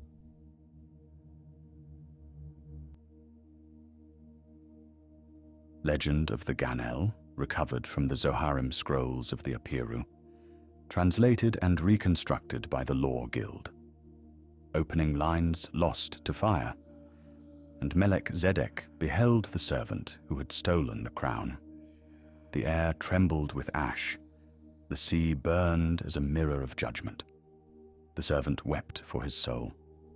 He called upon the Ganel and upon the crown, yet the voice of mercy remained hidden. And Melech spoke. "You will live your fate and learn its end." Here the script is cracked and blackened. He struck the crown from the thief's brow. It fell into the sand and broke beneath his heel, scattering into the breath of the tide. Then Melech said, "Rule then. Discover what it is to hold power without wisdom. When greed consumes the earth and pride rends the people, when even the righteous cry for the mercy they once denied. Then I shall return, not to restore your kingdom, but to end it. And the sea closed over him. The waves shone with fire. Stillness became his throne. Lines lost. Remember this as crown shattered into words lost fragments. The shards drift still across Eretz, and from one, the mortal crown, its certain ruin. Fragment incomplete. Final line reconstructed from marginal script. And the sea shall yield its king. Translator's notes. Only a portion of the original vellum survived. The fragment bears traces of sung cadence and archaic vowel patterning typical of the Zoharim Apiru dialect.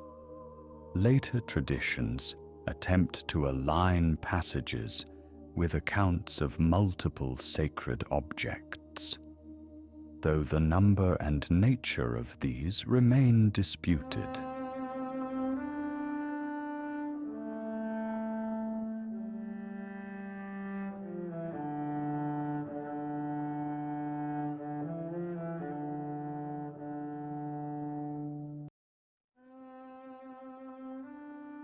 Chapter 13.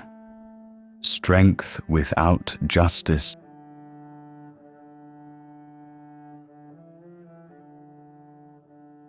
A goblet tipped and shattered near the far wall. Voices echoed against the high arches, polished marble amplifying every accusation, every calculated phrase. I took my place near the edge of the chamber, my fur-lined cloak, an unadorned robe marking me a stranger in this arena of embroidered sashes and gilded chains. Heat gathered under the vaulted ceiling. Men stood instead of sitting. Hands rested on tables as if holding ground. A map lay open across the table. Grain roots marked in red. Several lines cut through. Discussion of recent raids on convoys. The nobles were restless, full of clipped tones and pride. The discussion, if it could be called that, had devolved into a contest of volume and venom.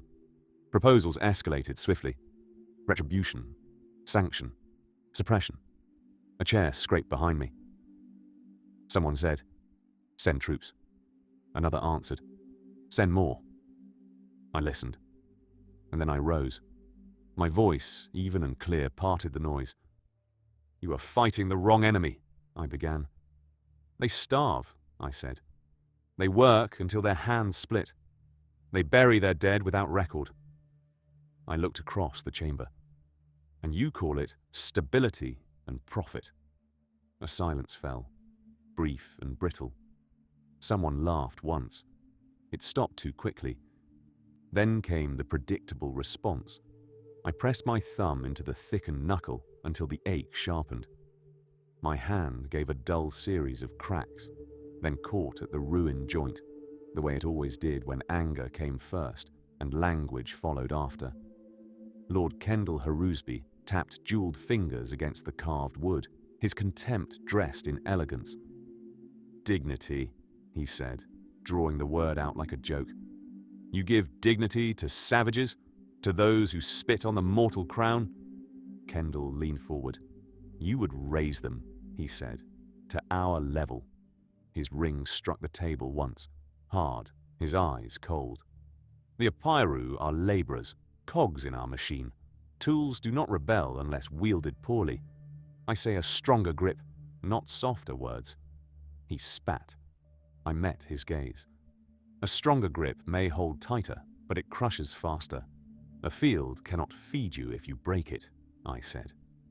Duke Kel Thebeshire leaned into the firelight, his expression the familiar blend of civility and menace. "And what would you know of sustaining empires, Erica?" he asked. "You speak of heart, but this chamber governs wealth, power. The provinces feed the isle. Their resources are our veins. Your sentiment risks slicing them open." Above us, chandeliers shimmered. Below, silence smoldered. Mother glanced at me from her seat beside the Emperor. Her expression blanche, but her eyes warning. Still, I continued. Yes, I said. The provinces are our veins, but even the strongest body dies if its heart grows cold. The workers in your fields, the miners in your tunnels, they are not cogs. They are the ones who keep you alive.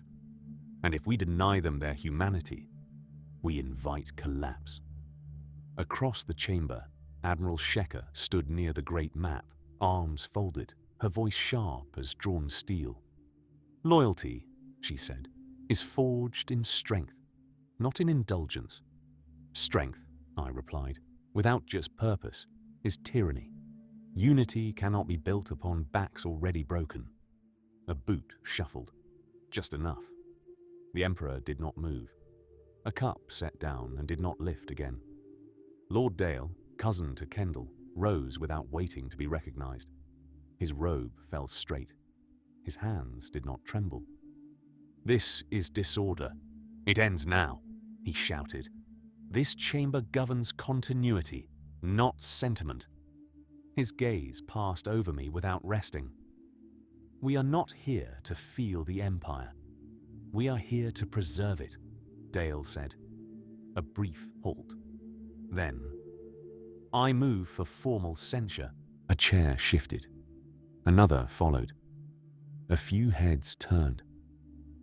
Lord Dale continued, calm as a man describing a harvest. Let it be entered into record that Erika Asvar, acting under the protection of priesthood and bloodline, has introduced destabilizing rhetoric into council proceedings, that he has spoken in defense of labor elements presently under review for unrest. Stillness deepened, and that such speech, unrestrained, uncorrected, constitutes a break in unified governance. He turned, now fully, and looked at me.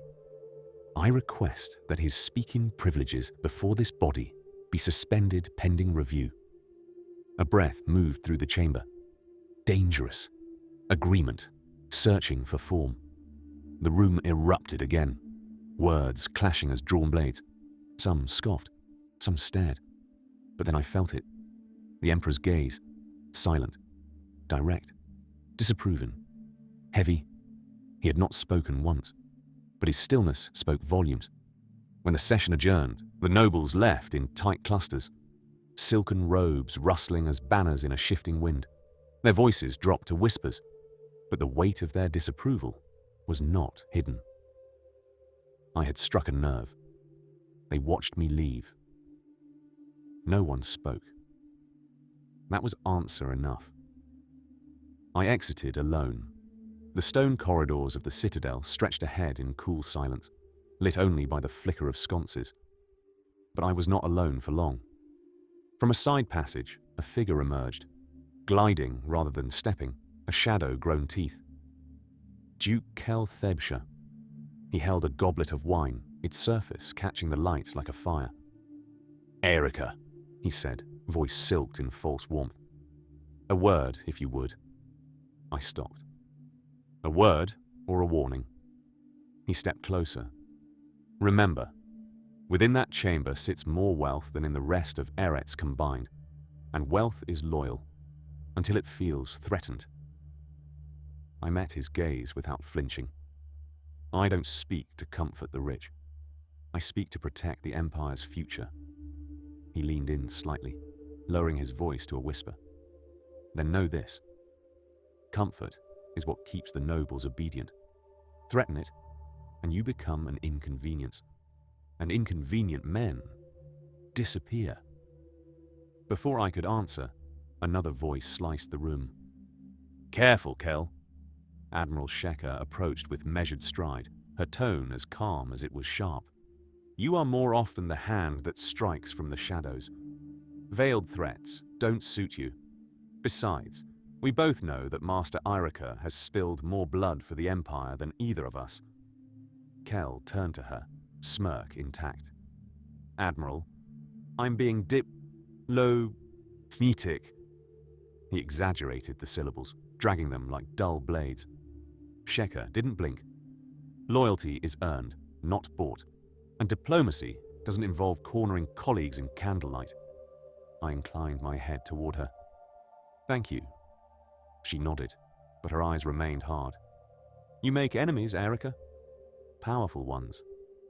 I know. She stepped closer. And I'm not sure I support you either. I honor your mother, but I don't share your vision. The nobles are rallying, and they won't stop at whispers. They'll come for you, one way or another. I expected nothing less, I said. The truth is often unwelcome. Truth, she said, won't protect you when the blade is drawn. Her footsteps withdrew down the corridor, each one fading into stone. Silence followed, but not the kind that settles. Primal drives began to stir within, the beast that my priestly and scholarly training held in check. That hidden part of me that knew how easily conviction turns to fire. I returned to my room, restless. Sleep eluded me, so I opened my journal and put beast to page.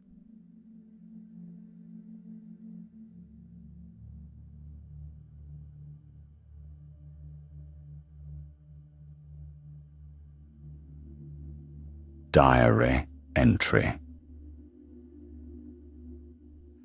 Written by Erica Asvar, Blood and Obedience. I remember the first man I ever killed. Not because he deserved it. I didn't fear him, but because I enjoyed it. I was 20. We had marched since dawn, boots grinding over old cobblestone. The smell of mold and wet iron lingered, flanked by those elegant marble facades that hide the rot inside. I remember the whistle of the blade more than its weight, that high, singing arc. It landed just above his collarbone, and he made a sound like a horn trying to change keys. I hadn't meant to sever the head, but the angle was poor, the strike overzealous. The body tumbled back, knees crumpling before the rest followed. I was congratulated. That is the part I remember most. Just the nod from my commanding officer, the half tilt from the shield bearer to my left. Even the priest muttered a blessing, ash to ash. Let his breath return where it was taken. A sacred lie. I felt righteous, not guilty. Righteous. We took the square before dusk. The Apiru hadn't fortified well. A few barricades, just barrels, cloth, old masonry. They fought as they believed in something. They shouted names as they died. We shouted nothing. We moved like stone under command. I killed 12 that day. The 13th I strangled. He had tried to stab me with a tool, not a weapon. A trowel, I think. Maybe meant for garden work. His hands shook. Mine didn't. I remember the way his eyes bulged, how he clawed at my arms even after his legs stopped kicking. I remember wondering if he had children. I did not stop squeezing until he was silent. My squad commander clapped me on the shoulder, said, "You're Horizon born. That is how we know you're true. No hesitation." I smiled, like a fool. They say the worst men are forged by hatred, but I was forged by order, and I now know that is worse. Later that night, my hands still smelled of pitch and sanctified oil. I lay in my cot, armor at my feet, the ache of victory throbbing in my joints. A servant came with water. She was a Piru, not from the region, one of the ones the Empire had reclaimed through labor. She would not meet my gaze. I remember wanting her to, not for comfort, for confirmation. I wanted to be seen, as if the truth of what I had done could only exist if it was reflected in her eyes. But she kept them lowered. She poured the water. She left without a word. I didn't ask what she thought of me. I knew. End of second diary entry.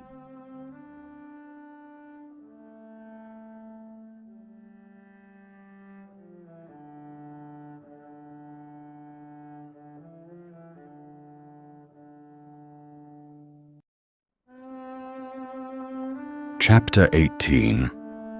Civic Death.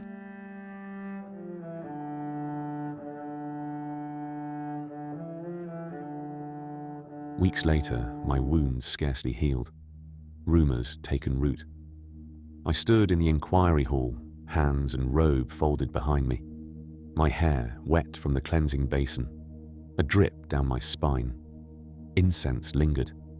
Every torch spat but held little heat. The judges rose in tears, their hoods drawn forward, faces a wall of pale ovals. Between them, the brazier smouldered, smoke climbing in narrow spirals, smelling of coal and self-righteousness. The clerk's mallet struck once. The echo circled the room, slow as an old man stands. Proceed. The eldest lifted a scroll, his voice cut thin, methodical. Eiríkr Asvar, adopted son of the Lady Keeper, servant of the Horizon Council, you stand under threefold charge: heresy, sedition, desecration. Do you contest these? I opened my mouth, anger pushing out the words. I am guided by conscience. The sound surprised me. To do otherwise is neither wise nor safe. Do you recant your teachings? I cannot. I will not recant. My voice echoed. It didn't belong to me anymore. Pages shift, robes rustle. Another judge read a fragment of my lecture, my own hand reduced to evidence. Forgiveness without courage decays into doctrine. The soul must break law to reach its origin. The line fell back into the brazier. Fire took the paper, soft and patient. The clerk read another, then another. Each burned faster than the last. The smoke thickened until the room tasted of ink and wood. One of my former pupils sat among the scribes, a tremor in his wrist, copying the verdict already written. His quill scratched out the life he once admired. I watched, and for a wingbeat, envied his certainty. The eldest lowered his gaze. Decisions made. By decree of the council, Eiríkr Asvar is released from imperial trust. His name is struck from record. A guard approached. His gloves shined with oil. He gripped the cord at my wrists and pulled. The fibers bit deep. I counted each twist, each filament pressing into skin. When I blinked, the floor rippled. The place narrowed to sound. The creak of leather, the rasp of iron, the whisper of robes brushing stone. Remove his seal. A chisel met metal. The ring snapped from my neck and spun across the floor, catching a single line of fire before it stopped. The emblem glinted once, then dulled. My hand tightened by reflex. The damaged knuckle flared, hot and swollen, and for a breath I was 20 again, wrist deep in blood, hearing men praise the strength that later curdled in me. Remove his girdle. My belt slid free, the weight of it gone from my hips. The hall exhaled. Remove the scholar's braid. A blade flashed, hair falling against my collar, warm for an instant, then gone. The skin at my nape stung where the knife touched too close. The eldest gestured. Speak your final address. I stepped to the dais. The marble slick under my heels. Their faces blurred together. One mask repeated itself 100 times. My tongue tasted of a thing dying. You demand confession, I said, but you have already carved it. You wanted silence, not justice. The nearest judge recoiled. The eldest raised a hand. Restrain him. Hands seized my arms. The cords ground deeper. One strand snapped, slicing the back of my thumb. A bead of blood rolled down my palm, bright as lacquer. You have proven guilt, he condemned. And you have proven no conscience in the Empire, I answered. The guard's elbow drove into my ribs. My breath bent inward. The hall slanted, yet I kept my feet. They conferred in murmurs, wax tablets, stylus scratches, soft clicks of closure. The clerk's voice rose above them. Sentence? Perpetual silence. Civic death. 2 guards took my elbows. The doors at the far end unbolted. Daylight cut through the gloom, sharp and white. I smelled wet stone and a faint sweetness. Before they moved me, I glanced toward the empty chair at the top tier. Helia Nye's seat, draped in indigo, untouched. The cloth stirred in the draught. She stayed away. Her absence weighed more than any verdict. The guards pushed forward. The hall faded behind me. Its torches flickered into distance. I walked toward the light, and the air hit my face.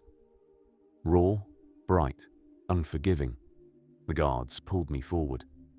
The taste of blood coated my tongue. Mutters rolled down the steps in slow waves. Names, curses, prayers whispered through teeth. My name still carried weight. They tossed it back and forth to see if it shattered. The first shove came hard. Knees hit stone. Laughter answered. Another push.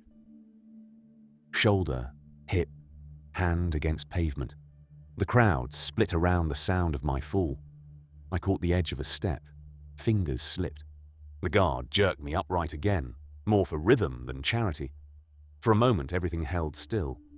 The crowd, the wind, even the gulls above the harbour.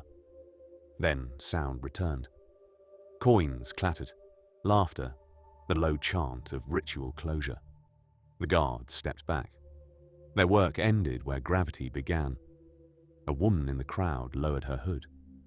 Her eyes met mine, wide and wet. She bowed her head once, so slight it may have been accident. The herald called out the last word of ceremony. Dismissed. Erased. I stepped forward into the street, the crowd parting without touch, as if I was a thing of contagion. My shadow lengthened ahead of me.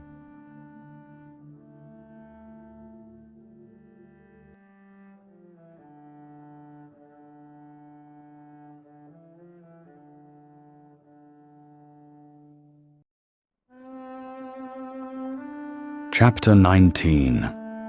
Red Thread.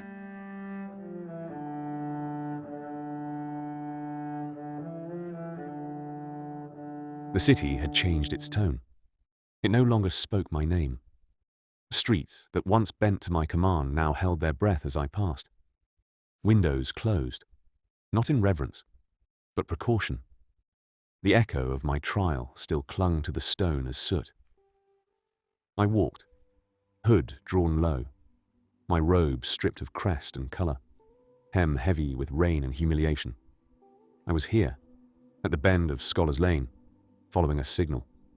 It came as a message, a single thread of red wool. Simple, hung on the low nail on my room's door. A message from an old friend. Bram's signal. I wound it round my finger. Salt roughened the fibres. Sea or tears, I could not tell. The thread jumped once in the wind, alive. Each turn sank me deeper into the city's neglected heart. Cobble gave way to stone, stone to earth. Houses leaned together as conspirators. The street thickened with mildew and mould. The odour of libraries that had died believing themselves eternal. At the alley's end, a door waited, plain wood, half buried in shadow. Its spiral carving had nearly faded, the line broken where time had lost its nerve. I knocked once, waited, knocked again. Silence. Then a voice from within, low, smoke rough, and familiar. Enter, if you remember how. I exhaled the last of the rain and stepped inside. The room smelled of animal fat and rusted ink. A single lantern swayed above us, its flame thin and bright. Bram sat behind a table built from scavenged planks, each scarred with old lettering. His beard was iron grey now, one eye filmed white, the other bright and merciless. Erika, he uttered, not rising. So the red thread still works. It was frayed, I answered, like everything else. He nodded toward the chair opposite. Sit, before the body forgets why it opened the door. I sat. The chair sagged. For a while we let the rain speak through the roof. Its slow, uneven cadence the only rhythm left between us. "You shouldn't be here," Bram chuckled.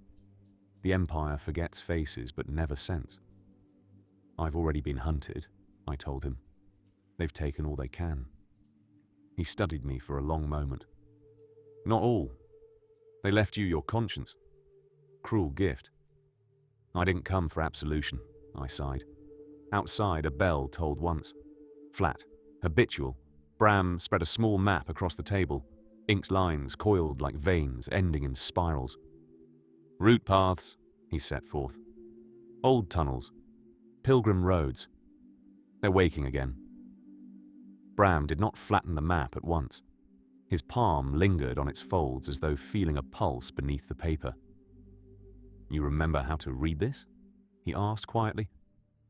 "I remember enough to fear it," I confessed. He smiled without mirth. "Good. Fear keeps us honest." He leaned forward, his voice dropping. "Word travels under the ground faster than wind. The Apairu are stirring. They no longer pray for rescue. They are preparing to move. All of them." "All?" I asked. 100,000 souls," he counted. "Men, women, children. Every bound life still breathing under the Isle's yoke. They have ships hidden in the western harbours, wagons along the pilgrim roads, caches beneath old shrines. What they lack is a mind to bind it together. And you thought of me." My laugh came dry, a sound of disbelief more than humour. "The Empire's apostate, the butcher who preached obedience. They thought of you," Bram corrected. "The Apairu. They remember Yell, and the smoke, and the soldier who turned his torch. You carry their hatred, yes, but they also remember the scholar, the professor, the priest who found conscience. You would be surprised how hatred can ripen into faith when the soil is ready. They trust you now." "Trust?" I echoed. "After everything?" He met my gaze. "Because of everything. You've seen the gears of the machine from inside. You know where to pour sand." I stared at the map. The old trade veins, forgotten ports, subterranean arches. It all unspooled in my mind with terrible clarity. "You can't move that many people, Bram. Not across sea or continent. The economy alone would betray them. That's why we need you," he lamented, "for the math of it. You know their ledgers, their codes, their checkpoints. Teach us to vanish inside their own order." My hands tightened on the table's edge.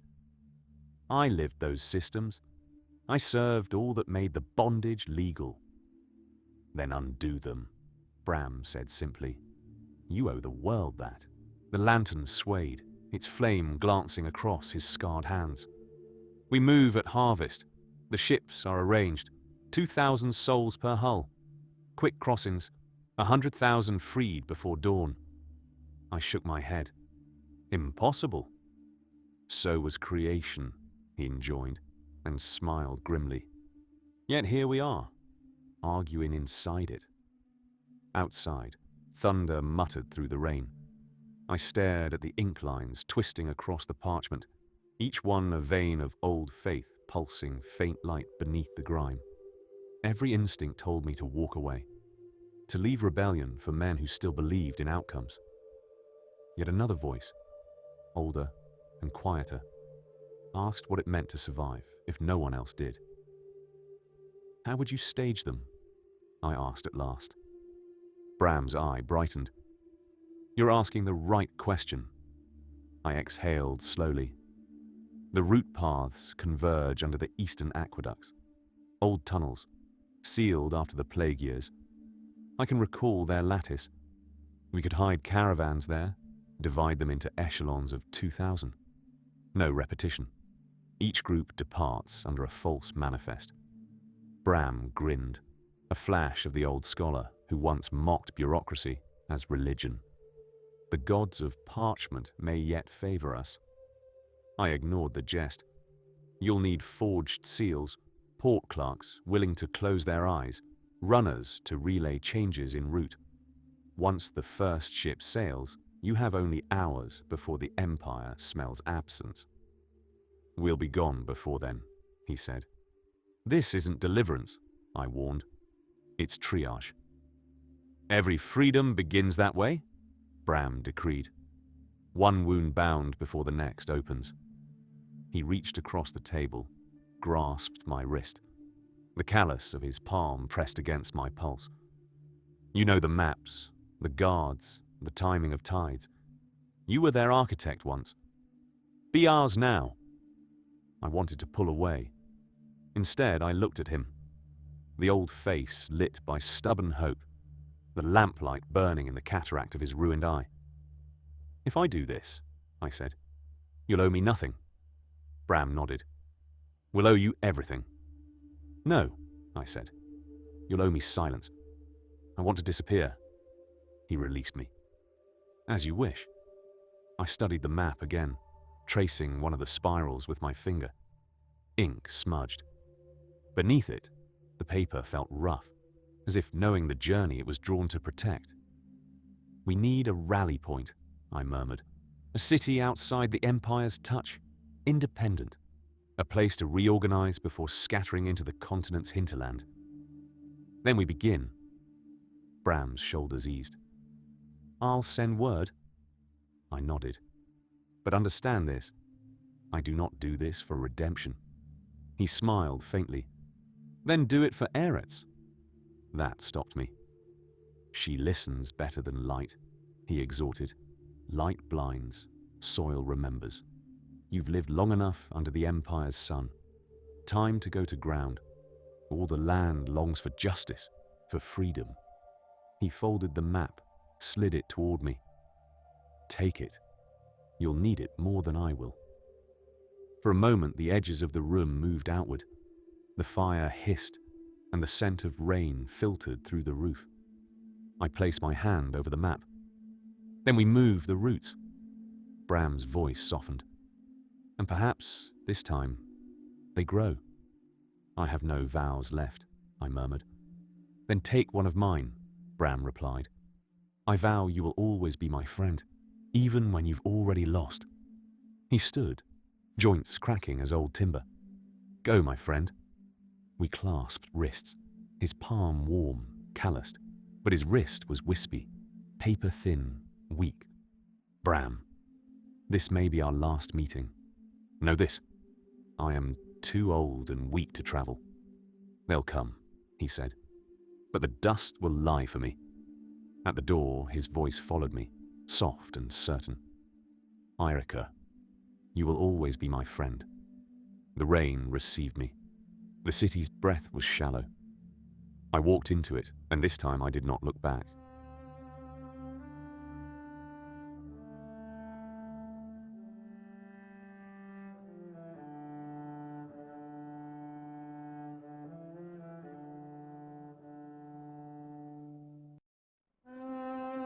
Chapter 24. When the harbour turned.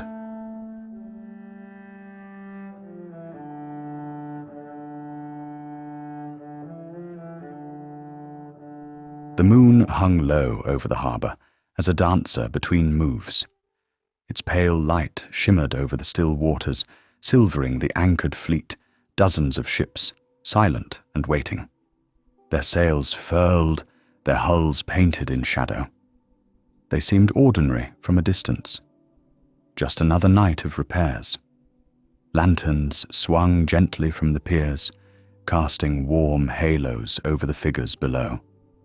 Apairu dockworkers moved with practiced calm. A foreman crouched along one of the larger ships, the calluses of his hands gripping canvas and rope. With two younger workers beside him, he draped the hull with tar-stained cloth, securing it with careful hammer strokes. To anyone watching, the vessel was under repair. "This side's done," the foreman said, standing with a wince. "Move to the next." The younger men nodded and vanished into the dark.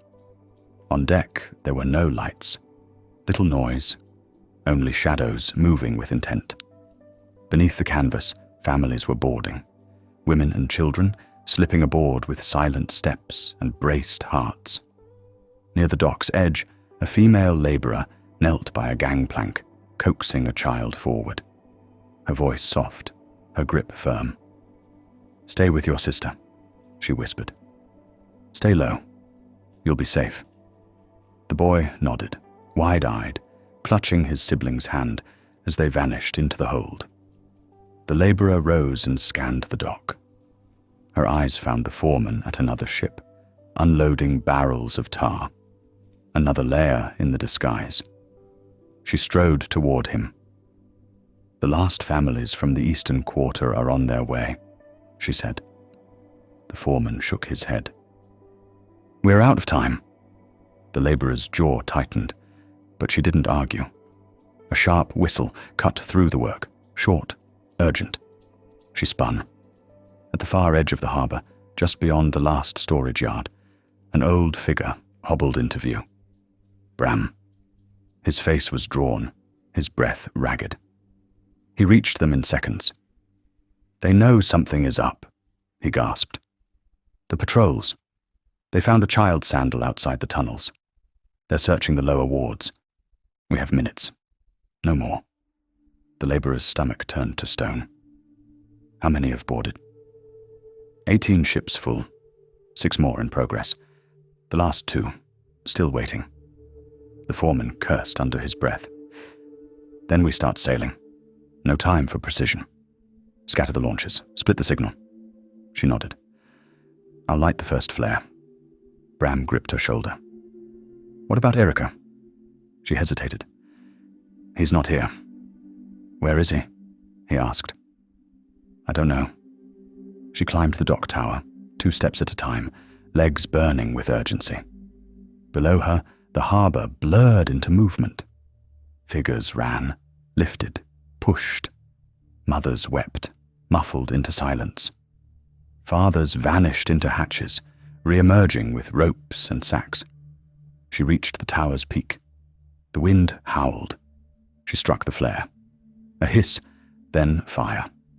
Red light bloomed over the water, searing the fog. A second flare answered from the far end of the harbour. Then another, and another. The ships began to move. One by one, as teeth coming loose from a dying jaw, they slipped into the mist. Atop the citadel rampart, a watchman gasped.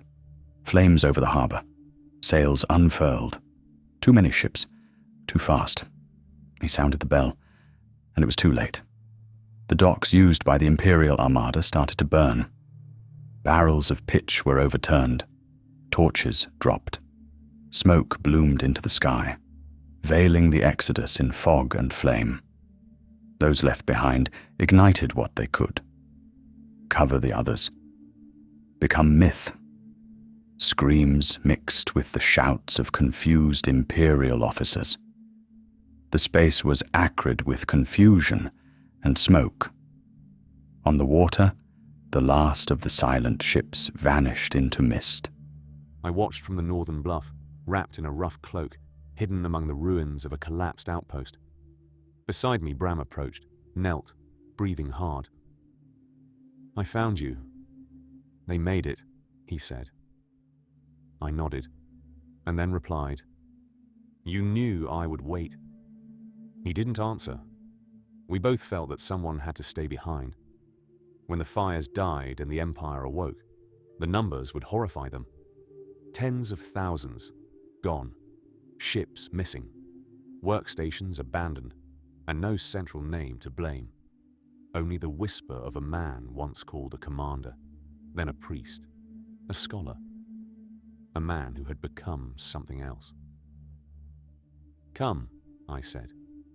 "I need to make it to the hidden harbour by tomorrow night."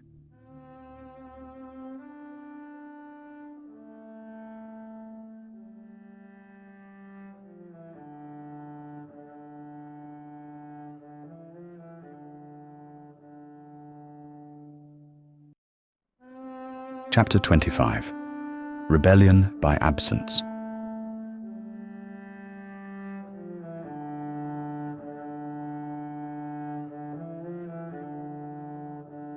The fire did not end when the ships vanished.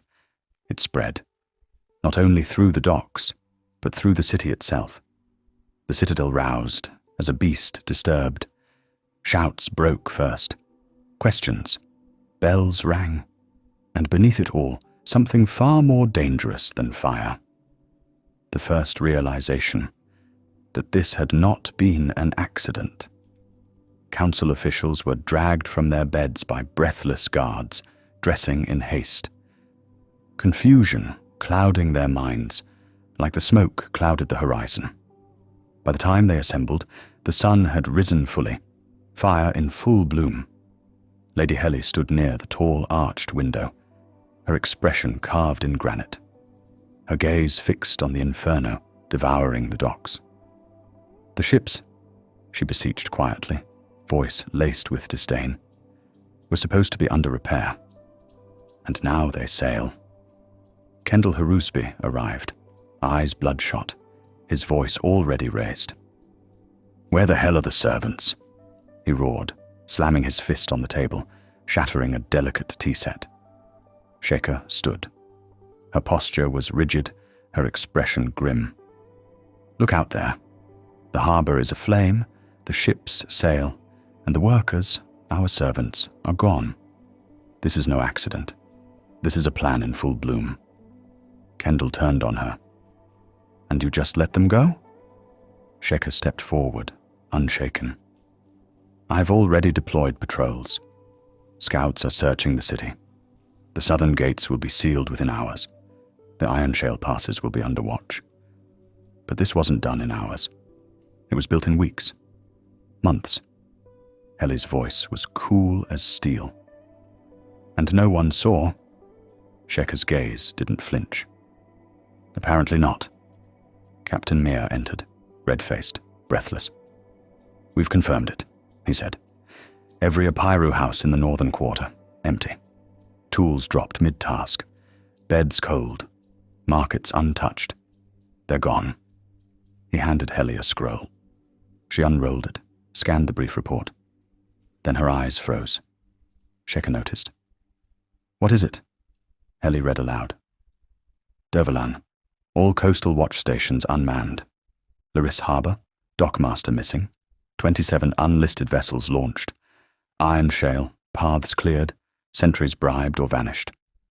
Estimated count, 50 to 60,000 have disappeared." Kendall paled. "That's impossible. No one can move so many." Helly looked up. "Apparently they just did." Meyer swallowed. "There's more."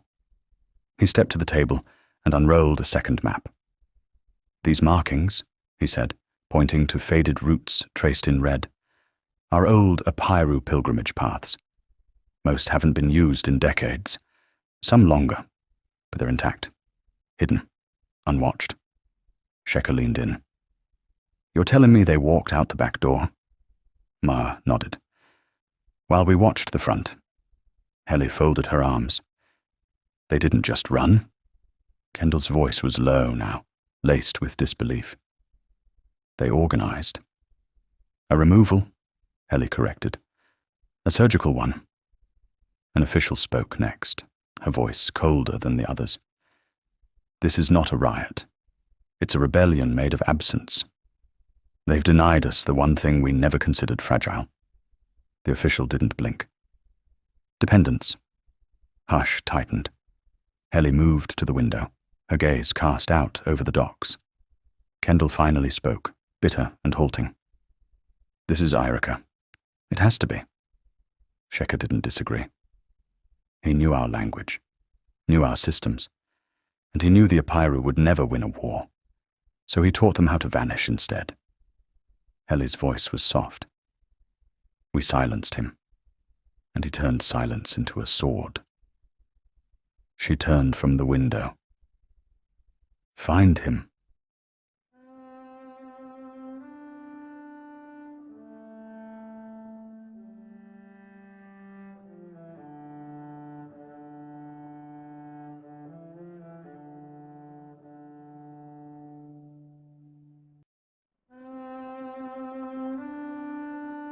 Chapter 26.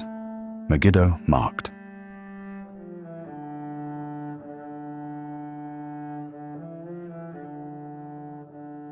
Near the end of the day, the antechamber was dim and airless. A single lantern swayed above, its flickering light distorting shadows across the walls as echoes of guilt. The stone beneath them held the scent of scorched wax and stillness. In the center knelt an Apiru servant, her hands trembling against the hem of her skirt. She did not speak. Kendall stood nearest, his eyes burning with impatience, his fingers drumming against the hilt of his belt kirpan. "Speak," he commanded, his voice sharp enough to cleave bone. "Tell us who planned this rebellion. Where are they going?" The woman shook her head, tears lining her cheeks. "I know nothing, my lord," she whispered. "I swear it. I don't know where they've gone." Heli stepped forward. Her heels clicked as a verdict against the floor. She spoke with ice, not fire. "Servants always hear. You may not lead, but you listen. And listening makes you guilty." The woman lowered her gaze. Her eyes darted from face to face, landing nowhere. She did not reply. Kendall sneered. "Enough." He drew the kirpan from his belt, short, cruel, ceremonial. He knelt beside her, the blade's edge catching the lantern's shimmer. "Speak," he hissed, pressing the tip to her forearm. "Or bleed." Still, she said nothing. He cut her. The blade dragged. Skin peeled. A gasp escaped her lips. Blood welled as an accusation. Sheka's voice cracked through the chamber. "Kendall, this is a spectacle." Kendall did not look up. "She chooses silence. That stillness costs lives. Unless you'd prefer another method, Admiral." Sheka didn't answer. Kendall seized the woman's ankle. "One last chance," he threatened. "Where are they going?" The servant sobbed. "I don't know." Kendall dropped the blade. It sliced through sandal and skin. Up the servant's leg. The scream tore through the room, echoing against stone. Heli turned away. "You get nothing through this," she warned coldly. "Only theater. Only cruelty." Kendall stood, wiping the blade on the girl's tunic. Sheka said, "And you knew she wouldn't speak." Kendall met her eyes. "Then it was still useful. Every Apiru who hears about this will think twice." Sheka's face hardened, but she gave nothing. Heli turned to the guards. "Take her to the infirmary. Do not let her die." They obeyed. Sheka remained still, watching the blood, watching the man who had drawn it. "You're building the pyre," she said to Kendall. "You just don't see the smoke yet." Kendall's grin didn't fade. "Let it burn. We'll rise from the ruin." Heli looked toward the door. "Not this time," she said. An hour later, in the Citadel War Chamber, the council convened. No scrolls or ceremonial language, only names and targets. Sheka stood before the map. "They've scattered," she said. 3 confirmed breakpoints: Dervalan, Laris, and Ironshale. At least 40 ships reached deep water. Heli spoke. "And the rest?" "We don't know." Kendall slammed his fist against the table. "Then we strike. Choose a site. Make an example." Sheka's voice sharpened. "An example of whom? Families? Farmers? Workers?" Kendall stepped close. "We're reminding all who we are." Heli's eyes remained on the map. Then, softly, "Megiddo." The room fell still. Even Kendall hesitated. Sheka blinked. Megiddo is an independent outpost city. Access to the inner continent. Agricultural. Near a deep port. Non-strategic. A heavier Apiru presence. Good networks. Exactly, Heli said. They'll think we won't strike it. It must be a key waypoint. A meeting place, perhaps. Sheka replied. It would be slaughter. Heli turned to face her. And yet it is the clearest path. The ships we can't trace, fine. but the overland routes converge at Megiddo. If they stop, if they gather, it will be there. Kendall grinned. Then we burn it. Hell, let's wipe it clean. The Emperor must destroy it completely. Must? The Emperor's voice boomed as he entered the room. The mortal crown slid to the side of his brow as he moved. All paused, motion ceased. Must I? He said again. No. Kendall's eyes dropped. His shoulders began to quake. Will I? All eyes narrowed upon the mortal crown. Yes, I shall erase it. His face contorted slightly, a finger raised. With light. A cup dropped, shattered on marble. A gasp. A cry. Sheka's jaw clenched. You mean the Emperor nodded once. Kendall shouted with vehement bloodlust. Yes, yes, all the fire. Kill them all. An official spoke, her voice steady but dim. You'll unleash it on a peaceful city? A heavy pause. Then Sheka said, You're not saving the Empire. You're killing what's left of its soul. Heli turned back to the map. And you think it still has one? The Emperor's eyes scanned the room. Never has it been used, but now we shall see if it is worth what we paid the Dariel for it. Take my imperial yacht. It is fast. Erase them before they disperse. Let the Vigilum deliver my decree. Megiddo was marked with a small black circle, a prophecy fulfilled, and a warning written in light.